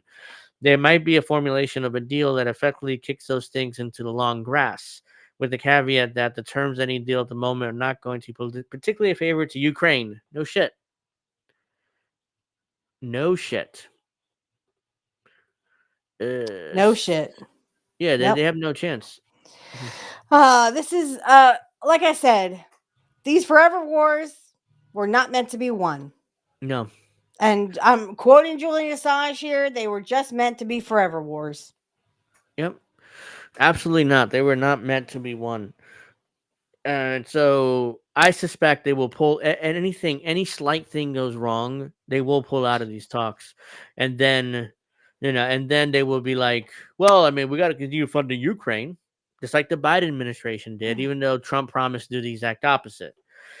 So, as this is an article by Dave DeCamp of antiwar.com, friend of the network, by the way. So check out antiwar.com.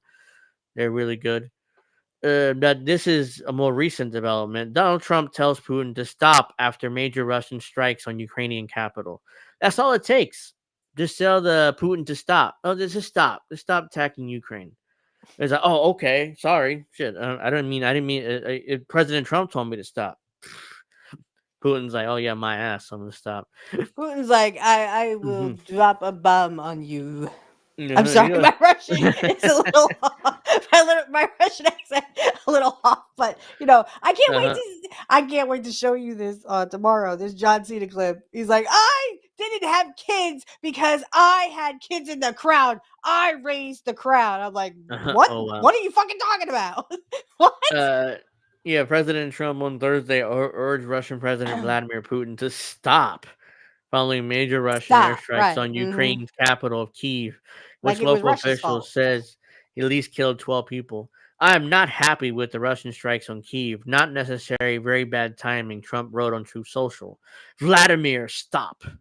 5,000 soldiers a week are dying. Let's get this peace deal done.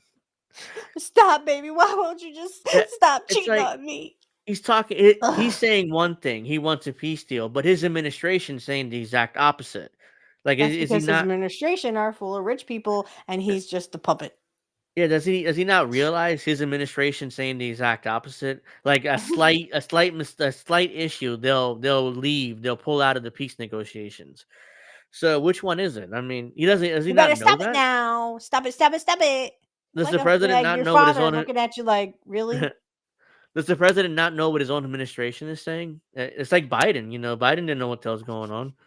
I mean, According he to is 80, right? Trump Yeah, is like Trump 80 is like something. Saidi. Yeah, according to Associated Press, the strikes on Kyiv were the heaviest since July.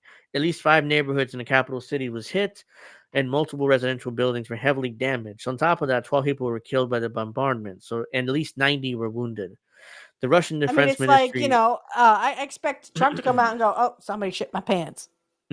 Somebody shit my pants. We got to bomb my pants. Uh-huh. The Russian Defense Ministry said that its forces carried out a massive strikes on Ukraine, claiming that it targeted Ukrainian industries linked to its military. The goal of the strike has been accomplished. All targets have been hit, the ministry said. Ukrainian President Volodymyr Zelenskyy said that Russia fired a total of 66 missiles and 145 drones. Ukrainian forces also fired drones at Russian territory, with the Russian Defense Ministry saying that its forces downed 90 Ukrainian drones.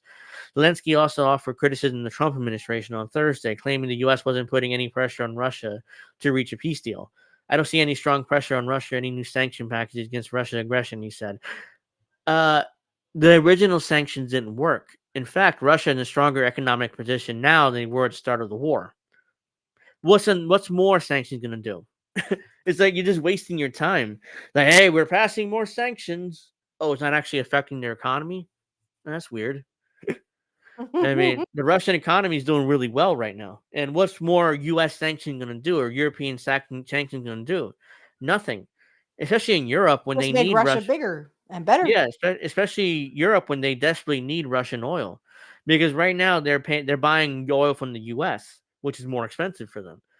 A day earlier, Trump slammed Zelensky for harming peace talks by rejecting the idea of recognizing Crimea as Russian, a part of the potential future deal. Zelensky has signaled he's not interested in the U.S. proposal to end the war, which the Trump administration has presented as a final offer. This statement is very harmful to peace negotiations with Russia. Then that Crimea was lost years ago under the auspices of the President Barack Hussein Obama, and it was not even a point of discussion, Trump said Wednesday. I love how Trump just says his full name, Barack Hussein Obama. It's his fault. U.S. envoy Steve Witkoff is expected to meet with Putin on Friday to discuss prospects of a potential peace deal, although the meeting has not been officially confirmed. So, yeah. Ukraine, you have if Trump just says, you know what, we're ending funding to Ukraine, all funding, the war would end in 24 hours. Just like Trump said, the war would be over. They would basically negotiate a quick peace deal and get out. That's why when Trump said the war ends in 24 hours, that is possible, but you got to stop funding Ukraine, and they won't. So that's why this long drawn out bullshit peace negotiations happening, which, as I predicted, will not happen, and this war will continue for years to come. Hopefully, I'm wrong and they have some sort of lasting peace, but I'm not expecting it from the Trump administration. Yeah, don't So hold your breath. yeah, yeah, I wouldn't hold my breath on any peace Yeah, you turn blue. yeah, I don't think it's gonna happen. So so yeah, let's see. So there's also a meltdown from Democrats about. We talked about Abrego Garcia the last few weeks on the show, and this is the guy that was sent to El Salvador to CCOT, their maximum security prison, and he's allegedly innocent. And the Democrats are getting behind this guy in order to get him released and get him back to the U.S., even though this guy's a legal alien. But he'd probably be deported back to El Salvador anyways. So the first chance they get. So yeah, so they're not getting behind, and this is what frustrated me last week when I covered this. They're not getting behind. What's that? The guy they arrested? I'm forgetting his name. They arrested many of them, but the guy from Colombia. I forget his name right now. The one they initially arrested. He's Syrian, I think. Why am I forgetting his name? Oh, that yeah, I know who you're talking about. The on the campus. Yeah. Yeah. Uh, Khalil Mohammed. Mohammed. I want to say Mandy, but that is not right. Yeah, Mahmoud Khalil. Yeah, him. I mean, I said his name backwards, but yeah, him. They're not getting behind this guy. Like, No, because he's like, hey, Palestine, that way. yes, that's Look this exactly what. way. And they're That's like, no, exactly look why. over here. That's exactly why the entire Democratic Party is not getting behind them. If they did, they have a political win there. Because clearly the Trump administration deporting him, or trying to deport him over his pro-Palestinian protest and his anti-Zionism. They're obviously trying to deport him for that, for exercising his First Amendment rights. But they're not getting behind him because he's critical of Israel. And Mm-hmm. Democrats, just like Republicans, are not allowed to do that. So that's why they're getting behind this guy, Abrego Garcia, who's allegedly a wife beater, and he's allegedly MS-13 as well. So it's like, oh, no, but he was not convicted of a crime here in the U.S. It's like, except his wife filed multiple protection orders against him because he beat the shit out of her multiple times. And we covered last week where she went on ABC News with Michael Strahan, and Michael Strahan asked her about the restraining orders, and she's like, "Well, I love my husband very much." As only answer, and I was like, "What? That's not an answer." No, But that's I love when he beats me. mm-hmm. What the like, fuck? why did you file all these restraining orders if he wasn't beating you? It's obvious he was. At the very least, he's a wife beater. At the very Mm-hmm. least, I'm not saying it's MS-13. There's really no evidence for that. And the administration has not proved that he's MS-13, except Trump showed a picture of his alleged tattoos here that proves somehow he's MS-13. Whoops, nearly dropped my Tattoos bottle. are, I mean, a lot of people have tattoos. That doesn't mean we're all MS-13. Yeah, but the But I wait administration. for him to come to my house and be like, I'm sorry, ma'am. We have to deport you because you said bad things about Israel. Oh, baby, you better pack a lunch. So yeah, so that's what's been going on there. Nothing has changed. The administration is still defying the Supreme Court, even though what the Supreme Court ruled is they have to facilitate his return. So basically, if El Salvador wants to return him, then they have to provide a plane or something like that. That's basically what the ruling held, and they're acting like the ruling held. They have to go down there and get him back, which they can't because he's a citizen of El Salvador, and President Nayib Bukele said, "I'm not releasing him." So sorry. So, but they'll keep fighting for him because it's easy. It's not. He wasn't anti-Israel. He wasn't anti-Zionist. This guy is just a random dude, that they're fighting for, and it's easy, very easy to do that. Even though it may hurt them politically because he's allegedly MS-13 and he's a wife beater. Oh, he also was charged with human trafficking too. So allegedly, so he's not exactly a model citizen here. Well, But criminals all stick together. uh, But let's see. Can I read this real quick? This is a really long article, but I'll probably go through it. Before we go, Jeffrey Sachs wrote an excellent article here. He's is from Consortium News, which let's see. Close the U.S. military bases in Asia. Again, as said before, Trump is looking for ways to save money. An excellent idea given to the U.S. federal budget is hemorrhaging $2 trillion a year. Here's where to start. By the way, I like Jeffrey Sachs. He says a lot of things that I agree with, but they're not closing any U.S. bases. No, they would rather take from poor people, so they're Yeah. going to close, all the nets for poor people. They'd rather take that away, but no, they're not going to close any military They're not bases. closing military bases No. because we want to control the whole world. So what do? We just We're put the military policemen. bases around the world. Like we have bases in basically all 7 continents. Even Antarctica, there's a military base there too, for some reason. So that big block of ice has a military base. We're not closing any bases. Sorry. President Donald Trump is again yet loudly complaining that the U.S. military bases on Asia are too costly for the U.S. to bear as a part of a new round of tariff negotiations with Japan and Korea. Trump is calling on Japan and Korea to pay for stationing U.S. troops. Wait, is Trump seriously asking these countries to pay the U.S. government to keep the troops there? uh, that's Basically. funny. Yeah, he's asking them to pay him for protection. It's like a protection racket, what the mob used to do. It's like, oh yeah, we'll protect your business, but you got to give us 10% of your money.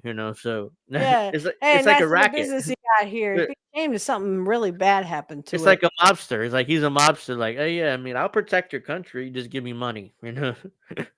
Here's a much better idea: close the U.S. bases to return the U.S. service members to the U.S.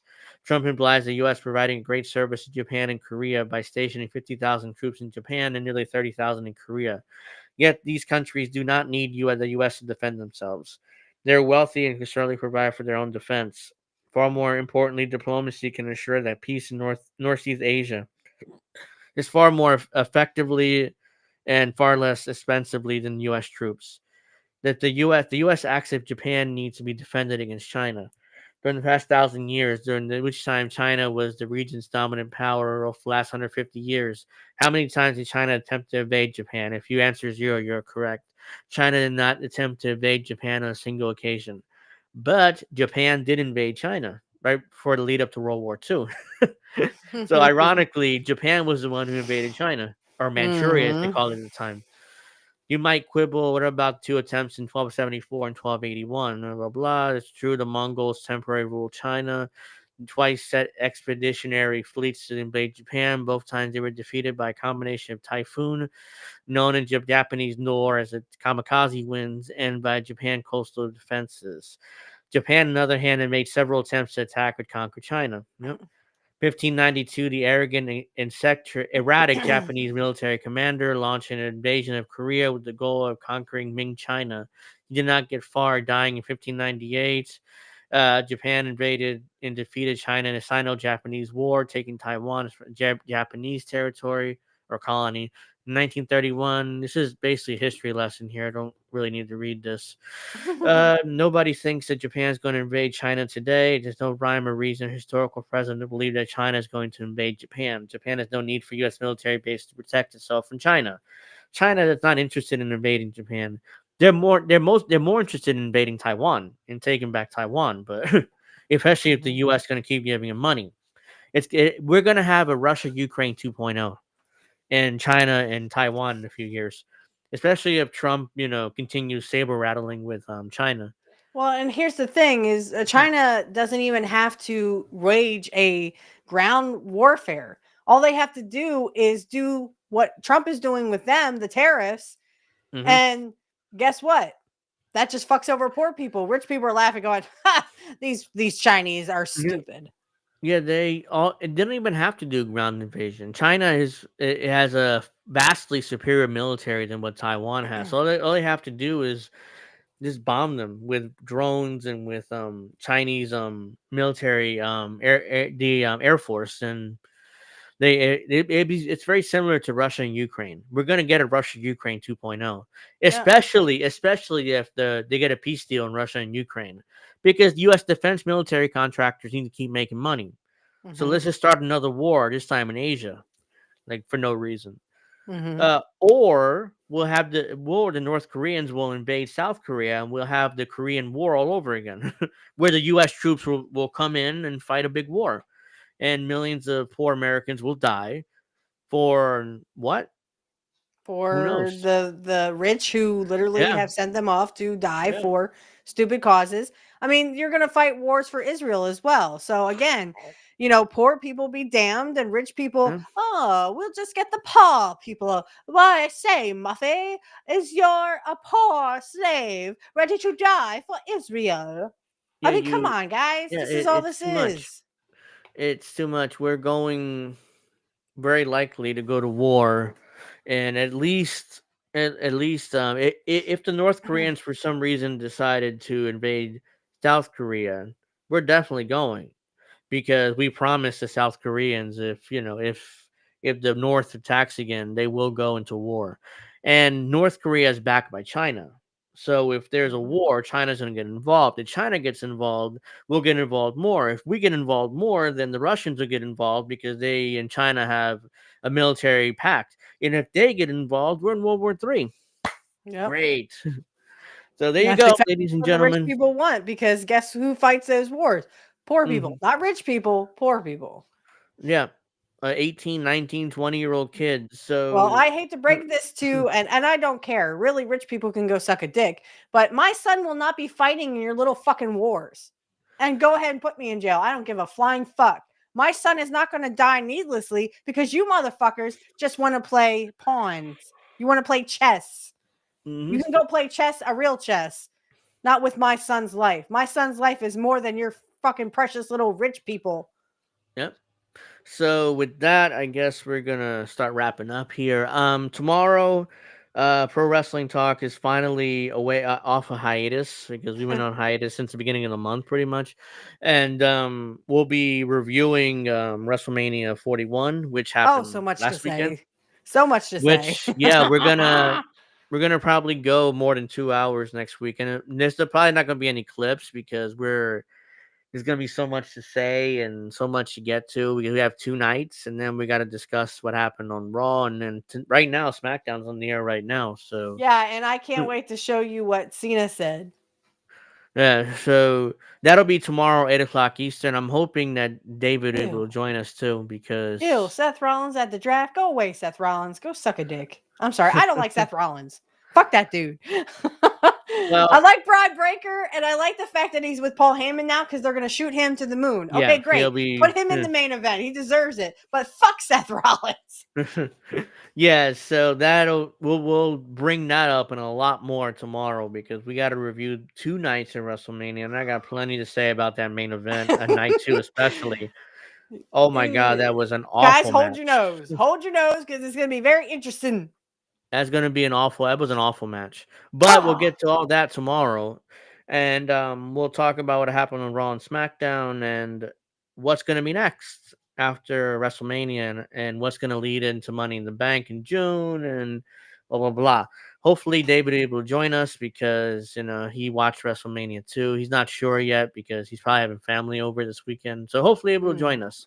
If not, just me and Witchy, and we'll probably, hopefully, maybe go almost 3 hours, because I mean, there's so much to say about everything. Yeah, that's what I'm saying. That's why we would probably go long, really long. But I just saw on X, if I could just say this real quick, and I'll elaborate more on this. It's Vince Russo has had enough, and soon wrestling fans may not hear him talk about wrestling again. And then there's this Triple H thoughts. Nobody gives a fuck. It's from the no, but he won't. He'll keep talking about. We don't care, but I guarantee nobody gives a fuck. I guarantee you he'll continue, because that's all. What are you gonna do? I mean, he sucks dick. That's the only reason why he got any powers, because he sucked dick. Yeah, that's the only thing he's relevant for, wrestling. What's he gonna do? Talk about politics all of a sudden and quit talking about wrestling? No, he's gonna. No matter what he says, if he has a podcast, he's gonna talk about wrestling.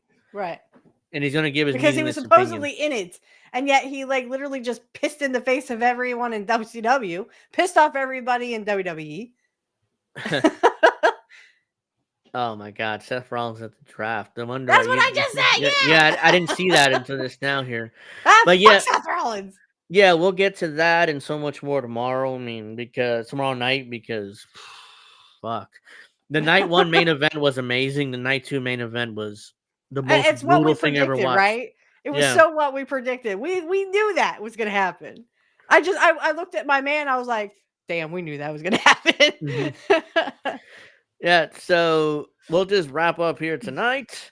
And yeah, by the way, yeah, tomorrow we'll be doing pro wrestling talk. We'll come back next week for Angel in the afternoon, hoping Alex will be back because, quite frankly, I mean, he was missed this week, and I hope his father gets better because Yes, please. I he hope your told father me gets better, Alex, if you yesterday. ever see this. Yeah, yesterday he said that his dad was in the hospital. He's spitting up blood from it, so that's why they took him to the hospital. And he's improved enough he can get to go home, but hopefully, he'll be fine, and Alex will be back next week. Well, thank you for having me on, Yeah, Angel. yeah, This is appreciate really it. Yeah, sweet. Where we thank can you at least for coming talk on. about, and I can yell about politics for a little while Yeah, thank you because for I can't coming yell on. about wrestling yet, Yeah, that's but I'm tomorrow. about to tomorrow. We will. We'll get to it. So I want to thank everybody for watching. Angel in the afternoon. Join us next Friday at 7, where I'm sure we'll talk about more breaking news throughout the week. And yeah, make sure you tune in to Pro Wrestling Talk tomorrow at 8:00, where we're gonna talk. We're gonna go long. Maybe go more than 2 hours. I'm pretty sure. All right. Thank you very much for watching. Peace out. And